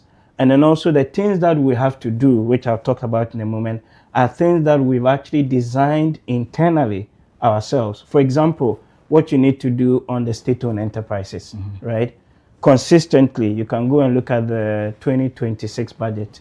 We identified 2 fiscal risks in the budget: the energy sector and then the cocoa sector, right? And some of the other SOEs that are, literally hemorrhaging money. And sometimes the Ministry of Finance, where I said, has to literally come in and bail them out. And that is not right, because every CD, every dollar that you give to these SOEs as a bailout is money that could have been used for schools or roads and hospitals and improved a lot of other Ghanaians, right? So we're saying that for once, let's try and address these systematic root cause issues as part of this PCI. We're also saying that we need to create more room for priority spending. So what I mean by that is that if you look at our fiscal rules, we have 2 of them. In the Public Financial Management Act, we did an amendment to that in 2025, April. And there's a debt ceiling of 45% of GDP by 2034. And then we also have the primary surplus, of primary balance. And it says that we need to run a surplus of 1.5% of GDP, right, every year. What we're saying is that we can actually reduce the surplus number from 1.5 down to 0.5. Whilst you reform all these SOE issues that I've mentioned and all, if you do that, you can still meet your debt target, that 45% of GDP by 2034. But you could even do it a bit earlier if you couple that with the reforms. But the important thing that it does for you, and this is where it becomes even more tangible to the ordinary Ghanaian, is that it allows you to free up money for other developmental spending. So let me explain. How is that done? Let me explain. So you're moving from 1.5% to 0.5. So basically you are increasing or having another 1% of GDP, right? Money that you have kept, right, as a surplus. So think of it like money you would have kept in a bank account and you wouldn't have touched, right? What we're saying is that 1% of GDP, currently the Ghanaian economy is worth about $116, $118 billion, right? That would translate to about $1.3 billion or about 12 billion Ghana cedis of money that you have available to spend on roads and schools and hospitals and all the agricultural sector and things that we've been complaining about. Yesterday night, you saw the rains in Accra, and most places, are choked, right? We need to build more infrastructure. In the morning, you drive around town and people are waiting to, get a bus, right? Trotro, to come into town. Imagine you had that money consistently over 3, 4, 5 years. You could possibly do a metro or a big chunk of a metro from maybe Ayimensa coming all the way down to the city center, right? So these are the things that we're trying to do, which is basically that the discipline that we have seen over the last 1.5 years is here to stay. To anchor that, you need this policy coordinating instrument from the fund, and also to send the right signal to the markets that we are not going to relent on the things that we have started, and importantly also help you to break this whole political cycle. So, you know, we go to the fund, you can look at the data. Every time we exit going into an election year, that's we when overspend. And then we are back to the same thing again. This time around, if you look at this design of this program, it's actually going to tide over going into 2029. Right? In other words, any the person or the government in charge would not be in a position to overspend, right? Regardless of the moment in which we find ourselves. Regardless, because you still be doing the semi-annual reviews. There's still quantitative performance criteria. There are still structural benchmarks. There are still things that you need to do, right, to ensure that your fiscals, right, are in place. But look, in disguise, then it means that we are still being controlled by the external forces. You're not being controlled. These are things you should be doing anyway. So my point is that even if you did not have the IMF, would we still not live within our means? Even if we did not have the IMF, would we be going to borrow like we've been doing in the past? But that will come at a cost. It does not come at a cost. The cost, or the bigger cost, like I said, is, for example, some of these borrowings that we do that you don't see anything for. The bigger cost is some of these SOEs that have become an albatross around the neck of government, where you constantly have to put money to bail some of them out. And we're saying that we are doing that anyway. And then you're getting the added benefit of an external check, a technical assistance. So they are even helping you to design or tweak some of the reforms that you need to do, but without money. So you have a lot more control over the things and what you need to do around that. And the important thing is that even if you took the IMF out for a moment, these are hard reforms that we should be doing anyway, right? Regardless. Okay. Now, but again, I am so cautious about the fact. First of all, Doc, is this a novelty? Let's get it clear. For Ghana, the PCI, is it a novelty? Yes. So this is the first time Ghana will be doing a PCI. So the PCI actually in the past used to be called PSI, Policy Support Instrument. If you look at our fund programs that we've had, I think I put a table out there over the weekend. It's always been the Extended Credit Facility, ECF, or the Extended Fund Facility, EFF. We've also had what they call the SBAs, Standby Agreement, and then a couple of other ones. All those ones are very strict programs that you have to implement. The PCI is the first time that we are going on a non-financing technical assistance arrangement with the fund. Ghana is not new in this regard. In fact, if you look at the data, we've had close to there's over 30 countries that have had a PSI or the now new one, PCI in some shape or form. In Africa, I can talk about Senegal that has had a PCI since 2019. Rwanda has also had one. So what Rwanda even did interesting is that they did the PCI, the technical assistance, and then they went to do what is called an RSF, a Rapid Support Fund. So they got some money to do some climate-related and other works.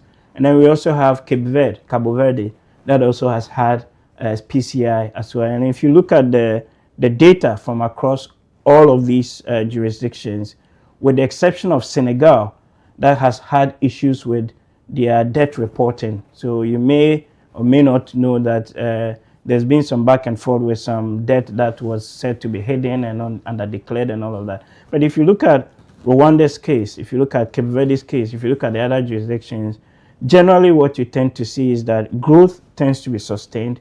What you tend to see is that the fiscal balances are in a much better position. What you tend to also see is that your state-owned enterprises are also in a much better position. And what you also tend to see is that the transmission of all of these reforms at the micro level, poverty, inequality, and this is a big thing for us, even here in Ghana, the ministry, that, okay, we keep talking about all these nice macro numbers. Inflation today is much better, 3.4 or so percent from the highs of 50, right? Reserves have gone up, and that is fantastic.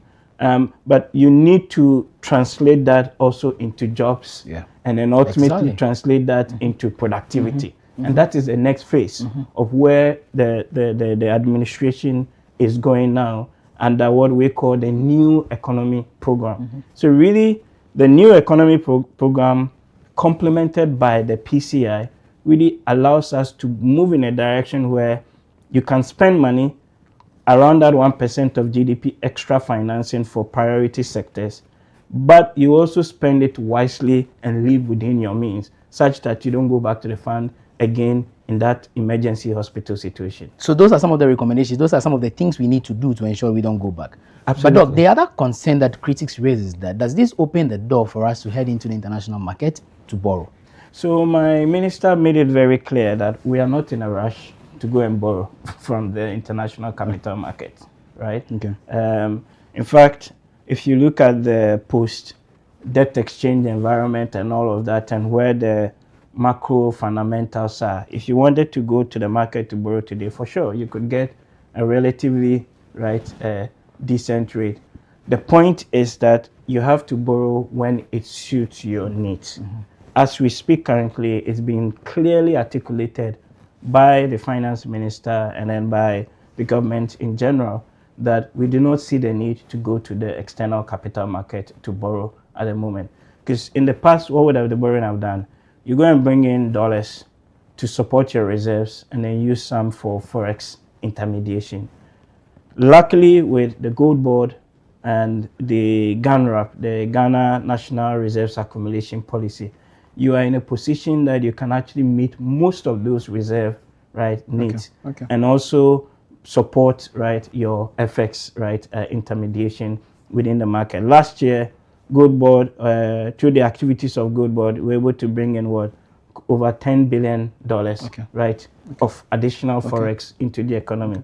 Before that, where would you have gotten that?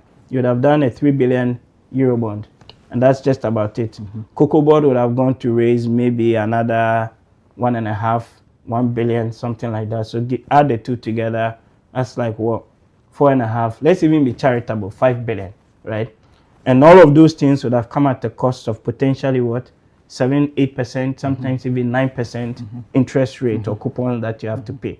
This time around, you don't need to do all of that because you now have these additional inflows from the gold channel, and the central bank is able to meet its reserve requirement, at the same time put the extra dollars that they have from that gold and other related trades into supporting the FX market. Hence why you see that the CD has been very relatively stable over the last couple of 1.5 years, at least, and that is how it should be. Ordinarily, your exchange rate should be playing plus or minus 5%, every year. Then everybody can plan. I was talking to a businessman over the weekend, and he said it very clearly to me, and not just him, many other people have engaged, that now they are in a position to actually plan much better. They don't need to go to the bank to be looking for dollars for their import and all of that. They put in the request and they're able to get that. And that is what we want.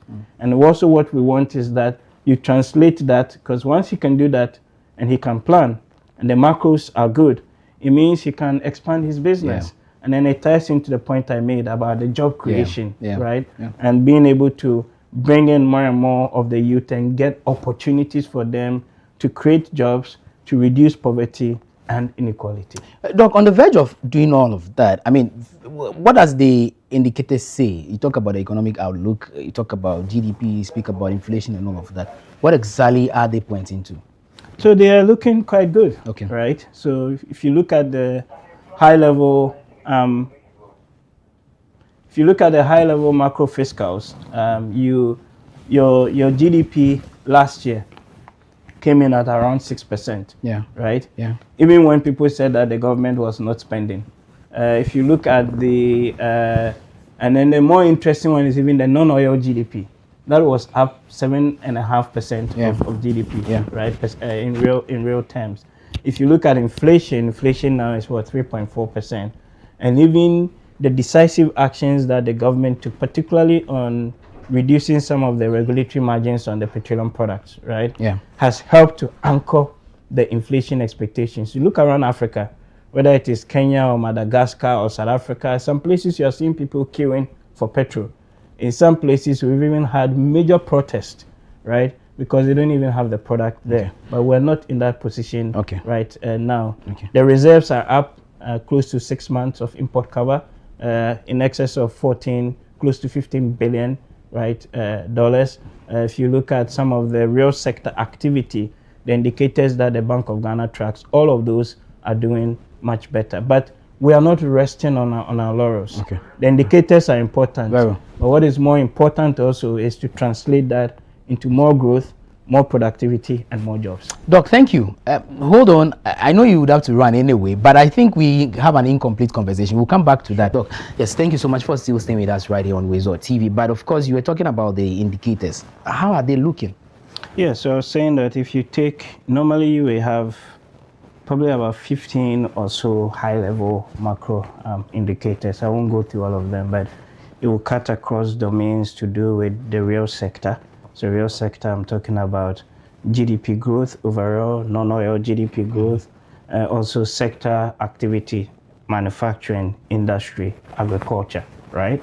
And then on all those fronts, if you look at the GDP number, last year we did 6% in real terms per the provisional figures provided by the Statistical Service, and that was 0.2% higher than what was recorded a year right before.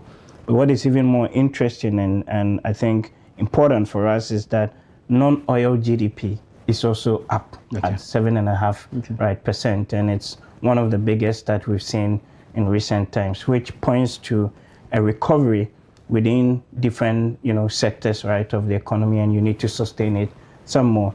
If you also look at some of the business indicators, so the consumer confidence survey and then the business confidence survey that the Bank of Ghana and other people publish, again, those are also picking up and going in the right direction. For the first time, if you look at private sector credit growth, and this is also tracked by the central bank, again, that is also right up in real terms, and we need to do more to actually get more credit going, right? Because now inflation has come down, and that's the other thing. The policy rate is also come down.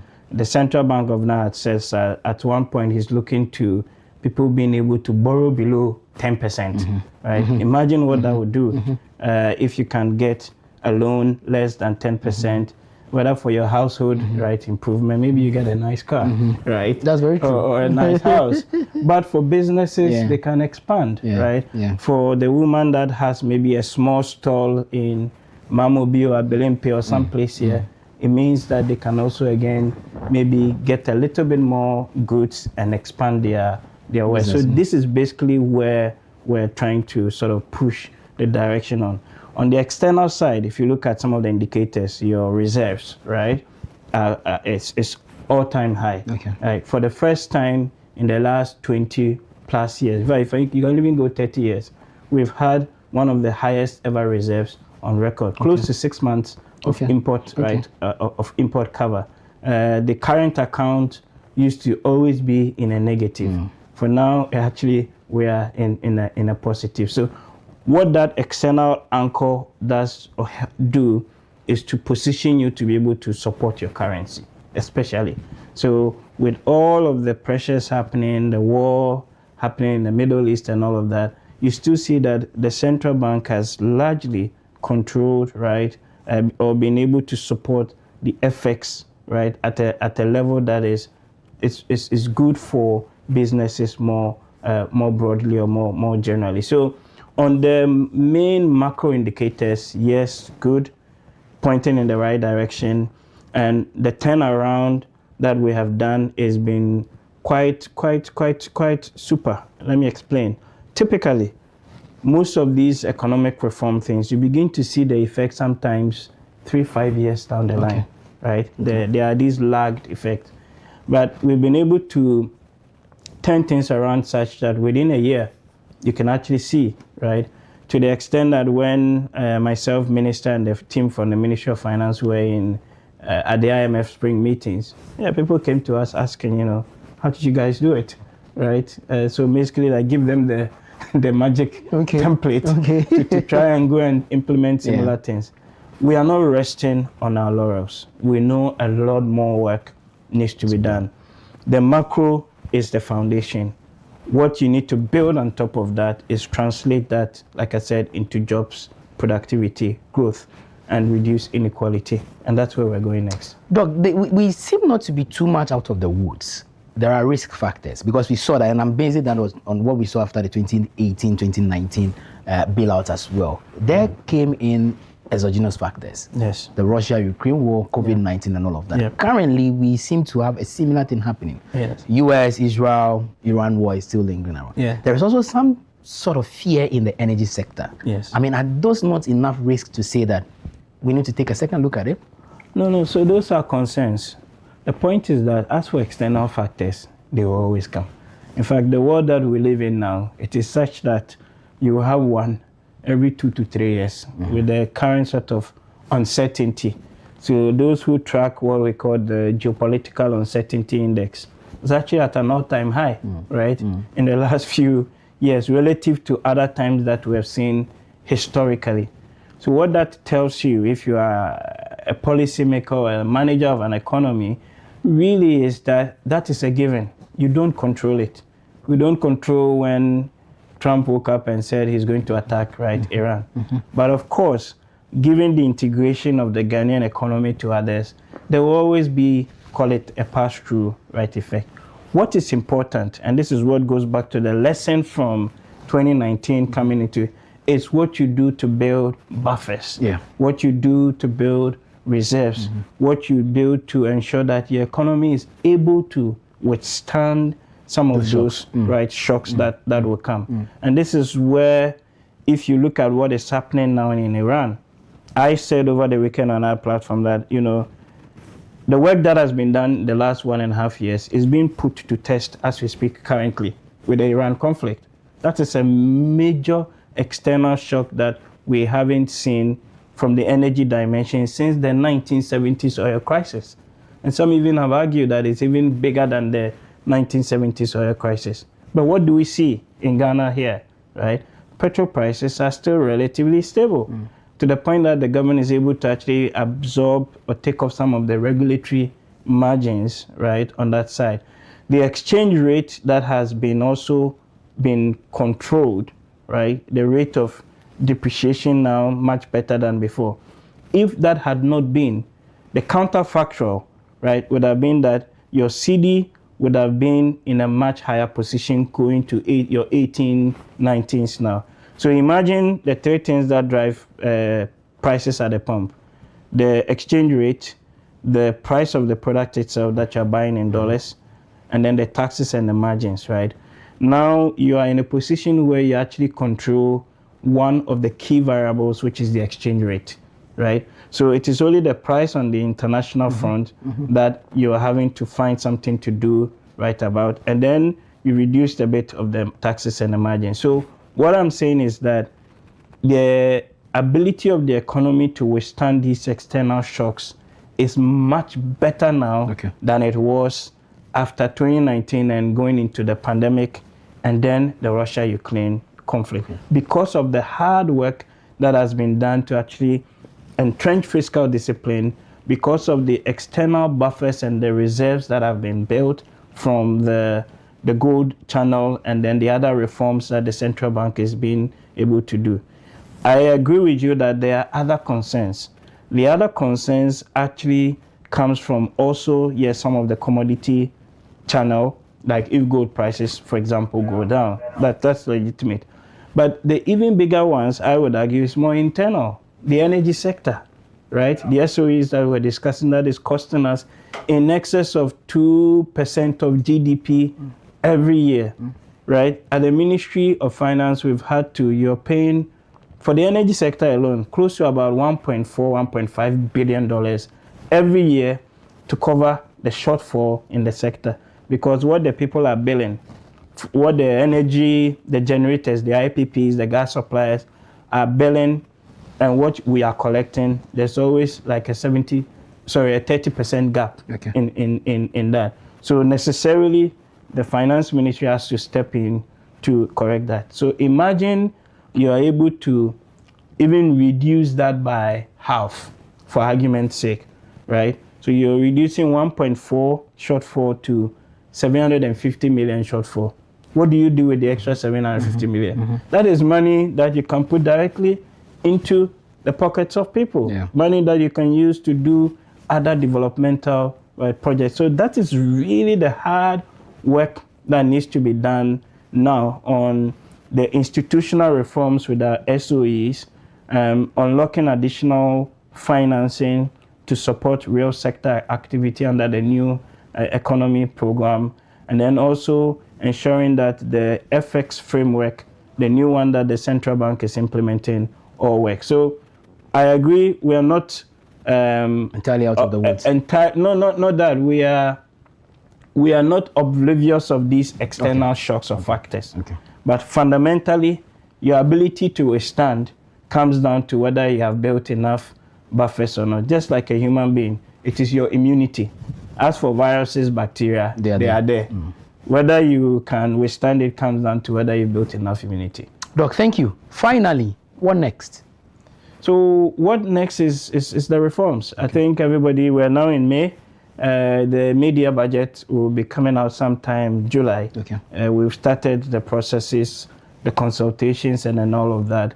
Anything would be channeled through the budget from the fiscal side, and then also ensuring that the discussions or the processes around the new PCI conclude, and then the reports will be issued, and anything that the government decides on, right, from a policy angle would be channeled to the people. But we just want to say thank you very much to Ghanaians. We appreciate the support. We appreciate them bearing with us, especially the last 3-4 years. It's been very hard.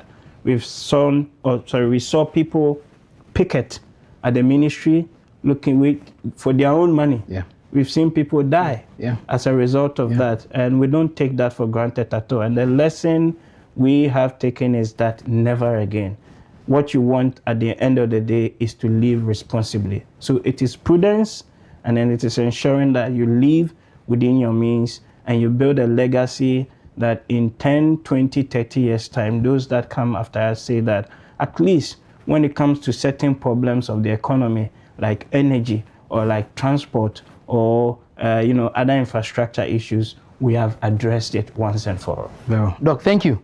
Thank you so much for joining us this morning. We wish you the very best of luck as well. Pleasure.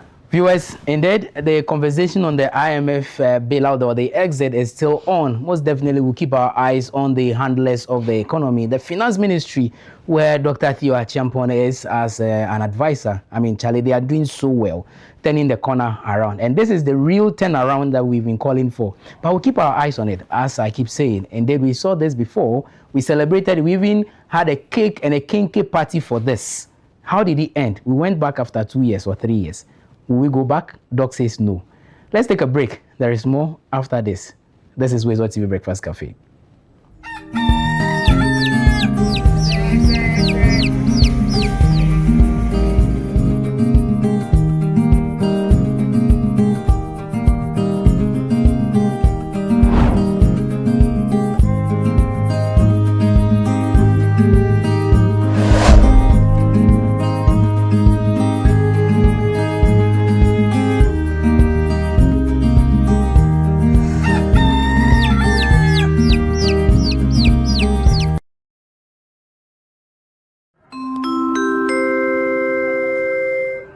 Your flight is ready to leave. Sit back and relax and enjoy the flight.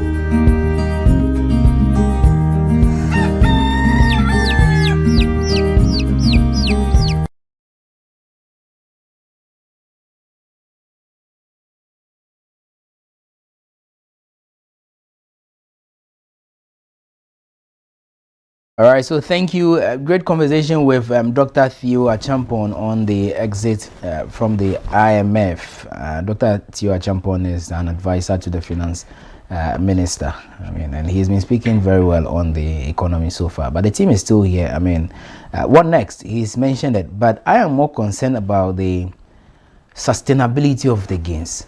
And Doc mentioned it. Discipline. Discipline. Discipline. Prudent management of the economy is what we didn't see in the previous administration. Yes. Now, Godfred has also joined. Godfred, first of all, let me just speak your reactions to what Dr. Theo Achampon said. Are you convinced? Yes, let me also congratulate you for that wonderful interview. It gave us more understanding about the PCI, the IMFs and all those things, because in fact there are a lot of questions that people have been asking, that what happened, like you are just even saying, are you going to sustain it? He says that it is here to stay, because they are going to be more disciplined. That's what you've seen in the last 1.5 years. Discipline. That is what Arthur Forson has been. You know, there's no reckless spending and all those things. And so when that happens, it means that yes, we are going to be in that frame. You are not living out of it. And that's why it is important that government, after the exit of the IMF, sort the PCI. So you'll be here, still give us the guidance. So that. So the PCI here simply means guidance. Yes. Not necessarily financial. No. Fiscal cash. They are going to guide us on how you even spend and all those things. And so IMF is still around by giving us the technical advice. You understand? That's why they've advised us to take reforms in the state-owned enterprises. They flagged it that has been one of the major problems Ghana is facing when it comes to our financial crisis, the mismanagement of the state-owned enterprises. And a lot of commentaries that we have been receiving is that yes, there are lots of state-owned enterprises that are redundant. Some, like early conversation you had with Karim and Karen about people go to office and then they do nothing. But one of the key state-owned enterprise that has been on conversation is ECG, the privatization of ECG. Remember when we exited and it came up that it is one of the recommendations IMF is pushing, and they want it immediately. So government must embark on that immediately. People have started raising objections. That concern again. Yes, and they are objecting it. They say they are going to really ensure that that will not come to pass. But we need it. Dr. Theo said it, that these are reforms, even with that IMF recommendation, Ghana will have to take. It's the hardest decision Ghana will be making. The reforms, 20 reforms he's been talking about, and this is part of it, the overhauling of the state-owned enterprises. It is very important. If we are able to do that, cut spending, cut expenditure to these areas, and cut losses. You know, sometimes you go to the books of ECG, and you'll be surprised. You wonder that you are selling products and you're making a lot of losses. So what happens? What is the problem going in there? And so if you are able to cut all these things and close all the loopholes, then what you are seeing is sustainable. The growth you are seeing is sustainable, because achieving 6.5% of GDP growth in 2025 and even now, then it's positive, like he made mention. Yeah, but I think also that we've got enough cushion from the IMF, and thus we saw this level of rate at which the economy has rose to. Mind you, we came from a junk status. The argument some people also raise again is that, and especially it's coming from the minority or the opposition, is that most of the projections or most of the things being captured are manufactured. You know, and I think Dr. Theo tried to explain that. But what is the guarantee? They mean to say it's artificial. Yes, artificial. That's the word, exactly. That's the word they keep using, artificial. And you tend to ask yourself how and for what purpose. But you see, Godfred, there's also a rising issue that we need to pay attention to. The currency is already giving us some Kwasasa dance. It's now moving around 11.40. That's what the BOG governor addressed yesterday. Yes, exactly. Yes, the external factors will hit the currency hard. Now my question, and that is I think I asked Dr. Theo, I think that was the last question I asked him also, because the case of the Middle East crisis is still on. Yes. Trump is not done with them yet. Yes, they are also not done responding to Trump. So it can come back at any day, anytime. Yes. 2, Hantavirus. Hey, that's a virus. The virus. Yeah, bro. So many viruses. Anyway, hantavirus is still lurking around. Yeah. Yes, the minister Ebola of health. is Yes, even I'm coming going, there. The minister told us that, oh, no cause for alarm and all of that.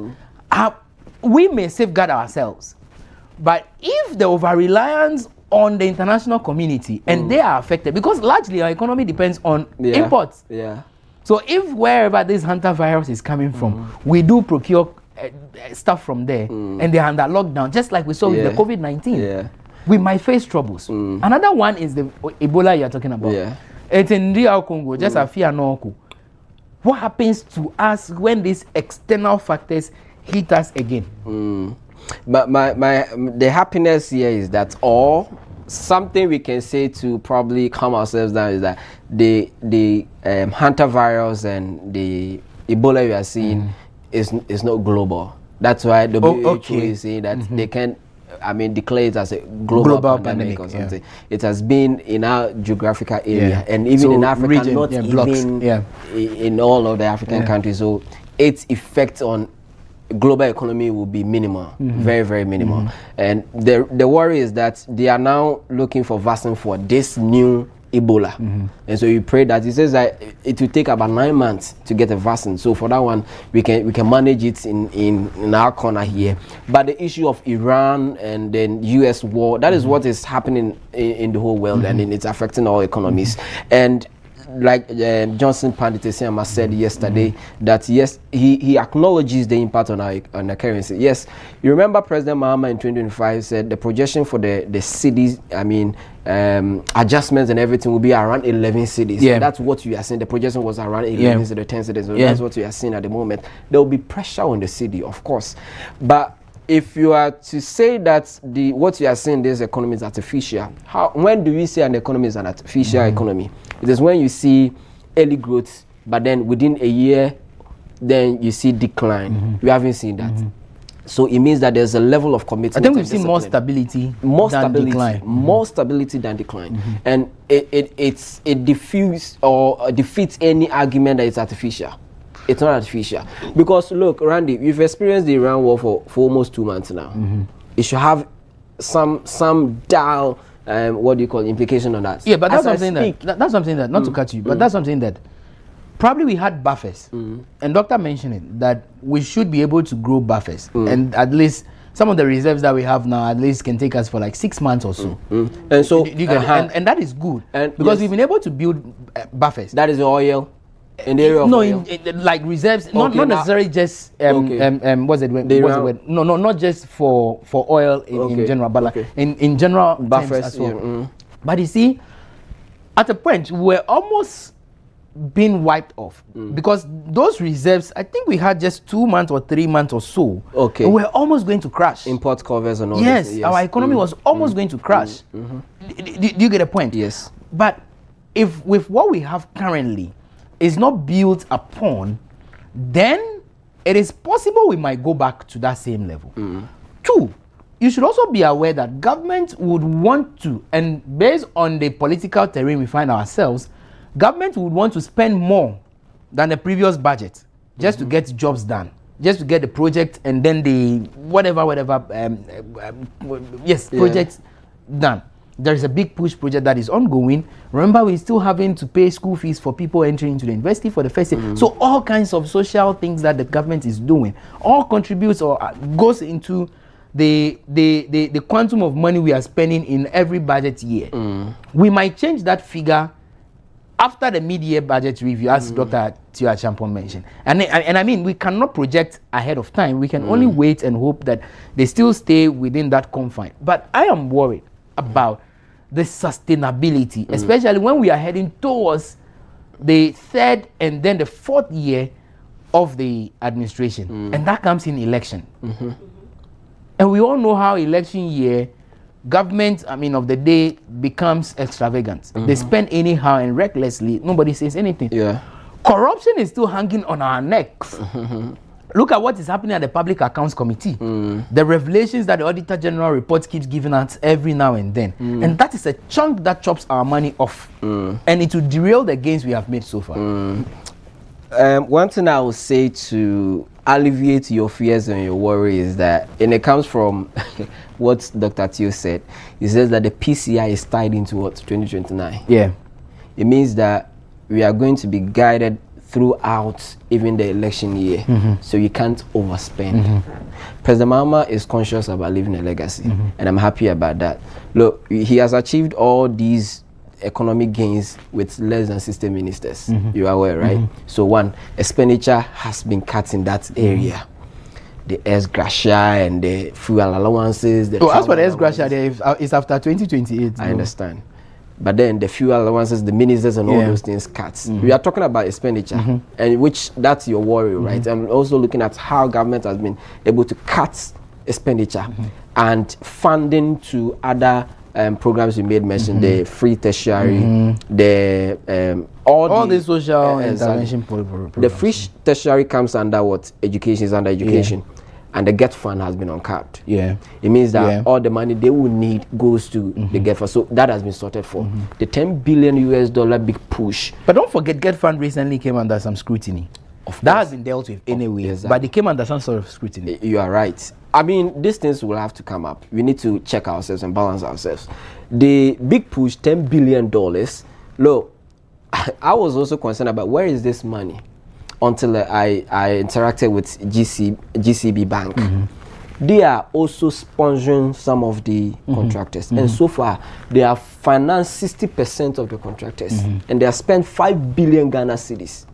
So you see, the money is not necessarily directly coming from government, but he has made that location and make available the procedures and where you can get that access to funding to fund this initiative. So it does not have direct impact on our reserves. The reserves are there to cushion us when it comes to external shocks. And as I speak, this government has raised our reserves about 100% as they took office. So it means that they know what they're doing. You understand? So it is never artificial. Of course, you need to think about it. You've seen it before in previous years. We've seen the economy thriving in the first 2 years of every government. But this recent one should give you an example. We were doing well post 2020.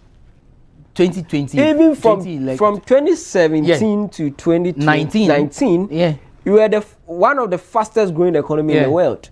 Our economy was growing around 5.0. And the fact is that because we were still on an IMF program. You are right. Right? You are right. And which program we even extended by another 1 year. You are right. So it seems that when governments come in the first 2 years, they are disciplined. They are conscious about, keeping the people's trust. But what happens is that the next two phases, the second phase of that is the problem, where the problem is.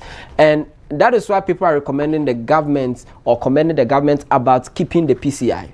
It means the IMF will still be here to guide you. So you are not going to overspend. They will direct you what you need to do. The hardest pill you don't want to swallow, you have to swallow. But you know what happens? My concern or question around that is that, yes, you are providing us a guide. If we fail to adhere to the guide, what happens? You can't fail. No, you don't get a point. Okay. So don't spend this.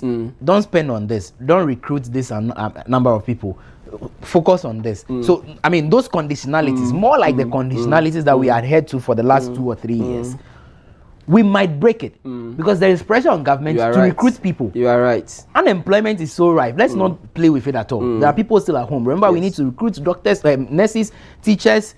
There is one group that we hardly talk about.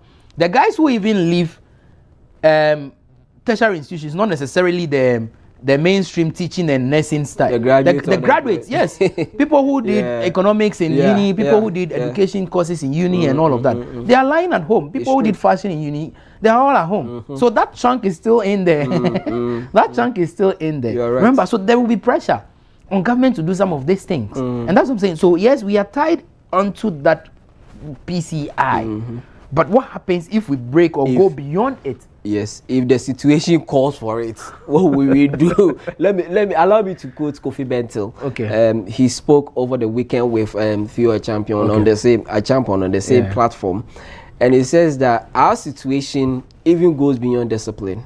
It comes back to the society, the pressure, like you made mention. You need to employ more. You've promised, you need to fulfill that promise. So where are you getting the money from? So it's about the society we are creating for ourselves. And people are even predicting that we may go back to IMF in the next 5 years or something, because there's no need for us to even jubilate the exits now, because we jubilated them when we exited, and we went back. We even extended it.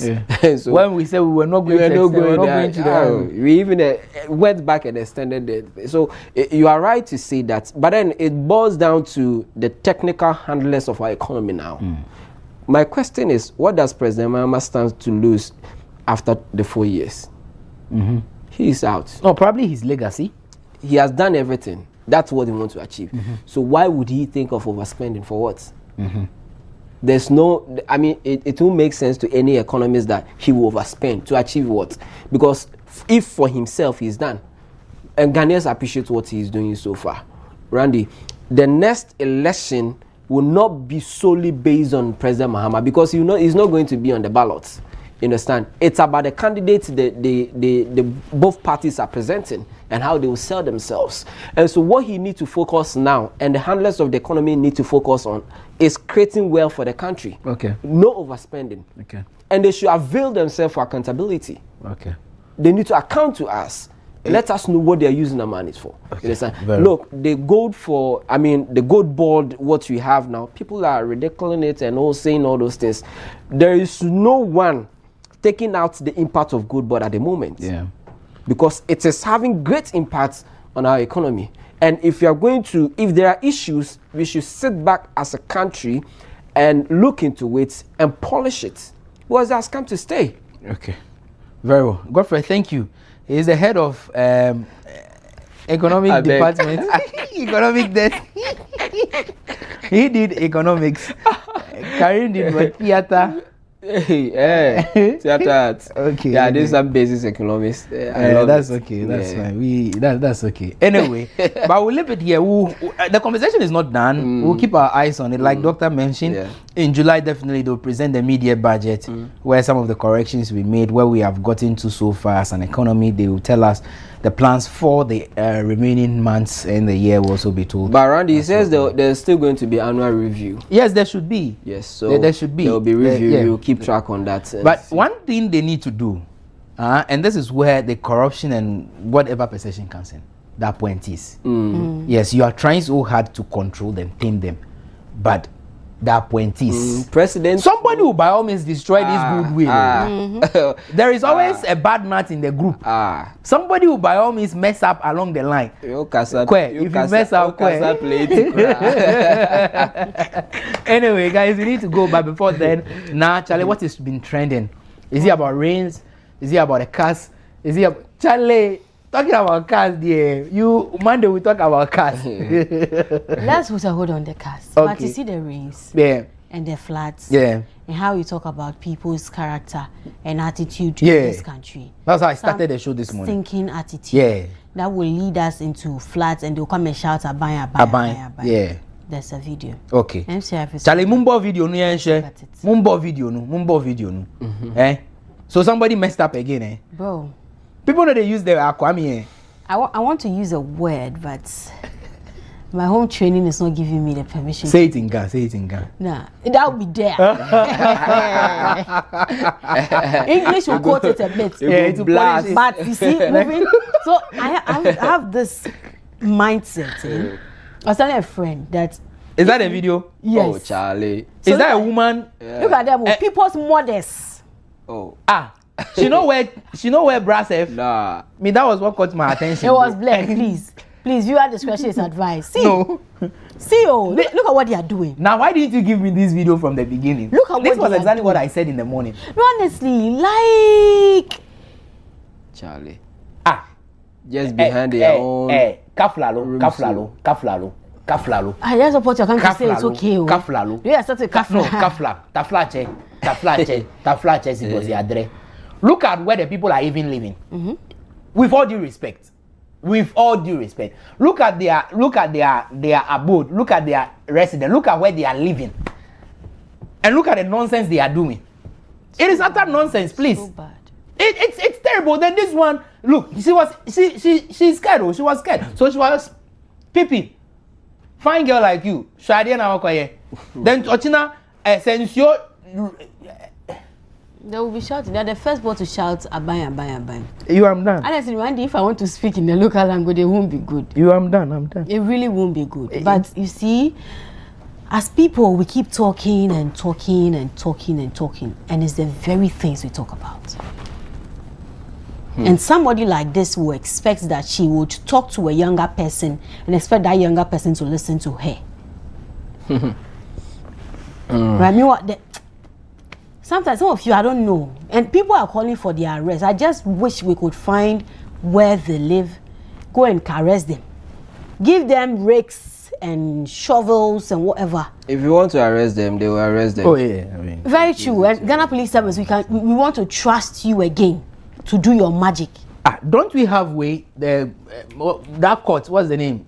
The sanitation. Is it working? It is working. So people are push these people there. Like by this time I can rake a shovel. Yeah, don't put these people in jail. Whip them like no, not whip them. We don't whip people. Whip them. We are not in that era. Just leave them. A former president would have asked that. I wish you were there. No, don't whip them. We don't. Oh no, we don't. Have been very beautiful. Give them like 5 strokes on their back. No, we don't beat. To what extent? Do you think these people from their childhood, from their infancy, have not been whipped? Yeah, they will whip. If it would have sent some signals to their brain that long time, it would have done. So you see why I don't really believe in the whip. It barely does anything. Yeah, it barely. It would rather make you more stubborn. But this is foolishness. Sorry. It is movie Jojo. You know what movie Jojo is? It doesn't make sense. Nah, it doesn't. Because at the end of the day, it is our money. It is the taxpayers' money that they will use to go and sort them out again. I buy the boy. I buy tire. You pay coin, you pay hospital, you pay classroom blocks. And sika kakra buy be coin. See more on farmer. Now there is another issue that we should also look at. Now is it the case that, and you have been following the AMA recently? Maybe the next time you go, ask, are we able to provide dustbins? Are we able to provide the bigger? There's still the dustbins. No la, that cannot be an excuse. There's still the dustbins. Can we find a different way of mounting these dustbins? You go to Circle. I remember Kwame Nkrumah Circle very well. That they brought these. They started barricading the dustbins with metals. Go and check if they are there. Because they said people will come and cast the metals when everyone goes to sleep. Then the human beings in their infinite wisdom too will carry the plastic dustbin away. Didn't you see a video of someone carrying a whole street light? A street light, the pole with the lights on. I think the light is solar. Yeah. So it was still shining, using a torchlight. So they will still. But I think when it comes to giving a provision of these bins, we have the metallic one, the heavy ones, big ones for communities. And for that one, you can steal it. And that one too, it will be there. You go and guys, maybe but you should be able to tell us. In these communities, don't they have those big ideally bins? It should. Yeah, because those bins cannot be dotted on every street. No. Yes. It will be at a vantage point that every other person can just pour into. Do we have that? But you see, with the influx of this one household, one dustbin thing now, that kind of big dustbin thing in our parts of the city, it's slowly wading. So you find them in, it's scarce to find them in our parts of like this part of Accra. Yes, you will see it in the developed areas, but areas like where this lady is. Now we don't even know where this is. But this is a wooden structure. So these are makeshift. They are scattered around the country and all those things. Yes, they are. You are right. But you see this area. But you see, you won't have one house and a bin. No, it won't be possible. So I was going to say that. Barely. How many people live in this house?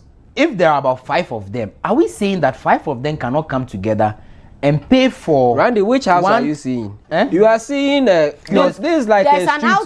There's a house there. This is like a house. See, there's a compound house in there. Yes, a far. I mean, the first thing you can see. And that's where they brought the thing from. There's a kiosk. The blue one. That is another room. That's somebody who wants the privacy from the main house. No, you see. These are structures people live in. Oh yeah, I know. So where you are seeing where they are putting the train, it's a street for them. Yeah. It's a main street in that. So it's not like the gutter. it's not even like a gutter. No. No, there's a gutter. There's a gutter that joins from the where the bricks are, or the blocks are. You see, so that's water is just moving from somewhere to join the gutter. That is so bad, though. Wood be a gutter. Yeah, gutter. Sometimes we be on our own problem. We be on our own problem. And fatal. It's a practice. Look, your children will be in school and then their friends will bring videos. Share, whose mother is that? Mother. You're embarrassing your daughter and your son. Do they even care? You are embarrassing us. You are embarrassing simple disposal of that paper. So that means they've been keeping the rubbish there, waiting for rains. Yeah. If only God knows the content of those. Lie. It will be moving anyway, but I think we can do better. There is one other thing too. Still with the rains. I know, right? We are wrapping up. The guys who try to ride and drive through it. Yeah. Then they fall. I think Pantine Road yesterday or so, last night or 2 nights ago. One guy with a what's it? Mahama can do. He won't do hero. Oh. Hero. Oh. Hero. In the water. Who bury you? You. Anyway. Let's be careful out there, family. Like, see, the rains are here, and we just have to be careful. But that doesn't give you the one to go and be pouring rubbish into the gutter. Come on, not blame it. Maybe I never came out, but she won't no fear. I decided not to. Yeah, no fear. Yeah, it is well. Anyways, this one. Let's just take this reaction and go. Okay. So, where do they think the water will carry the rubbish to? Or do they think they are letting it go to become somebody's problem? Please put it on it again. Let me see. Becoming somebody else's problem. So you realize that if somebody's house is on a low land, it will just go inside. Or where still we can't enjoy our beaches from now on to somewhere around November because all this bola into the gutter will go into the beach. We'll go into the sea and you get to the beach and you can't even walk in the sun. And so now when you catch these people, send them to the beach. They'll go and clean. And they should go and clean. They will clean, my God. They should go and clean. Anyways. But you see, that's why I'm saying that. Be a citizen. Don't be a spectator. Just like Nanado said some time ago. The person downstream, go and report this woman. Yeah. Go and report these 2 women at the assembly. Let them pick them up. Tomorrow nobody will do it. But you go to Abrochi, is that not what they do? When they see somebody loitering around, they just pick phones and call. Randy, that thing, it won't happen here. Oh, it should happen. Come back and you see they'll beat you up. Unless you leave that area. Anyway, guys, thank you. Thank you. We'd have to draw curtains on today's edition of the WoezorTV Breakfast Cafe. Thank you so much. Godfred, also thank you so much. Today is actually the birthday of Elijah Deku. We call him Don Short. Today he turns 39 years. Maybe tomorrow we'll bring his picture. Then you compare the age and you look at the person as well. But happy birthday to you, bro. We love you. May God continue to keep you strong for all of us as well. Randy, one viewer from Kou. That's yesterday. A lady. It's a lady. No, not I know you. Not a lady at all. He came here yesterday, all the way from Kou. Oh, okay. Yes, he was able to mention all of us. Okay. So wow. So Evans, God bless you for doing the watching. He said this is your TV station, so you appreciate you, Evans. We get that a lot. Charlie, thank you. We really appreciate it. It's been 4 good years. I mean, heading into the 5th year of serving you the best content on TV, Charlie. We'll continue to go all out for you. Thank you, team, for helping put this one together. And thank you so much for watching. My name is Randy Ahaje. It's a Thursday. And of course, we're going to be throwing back for you. It's a wrap for now.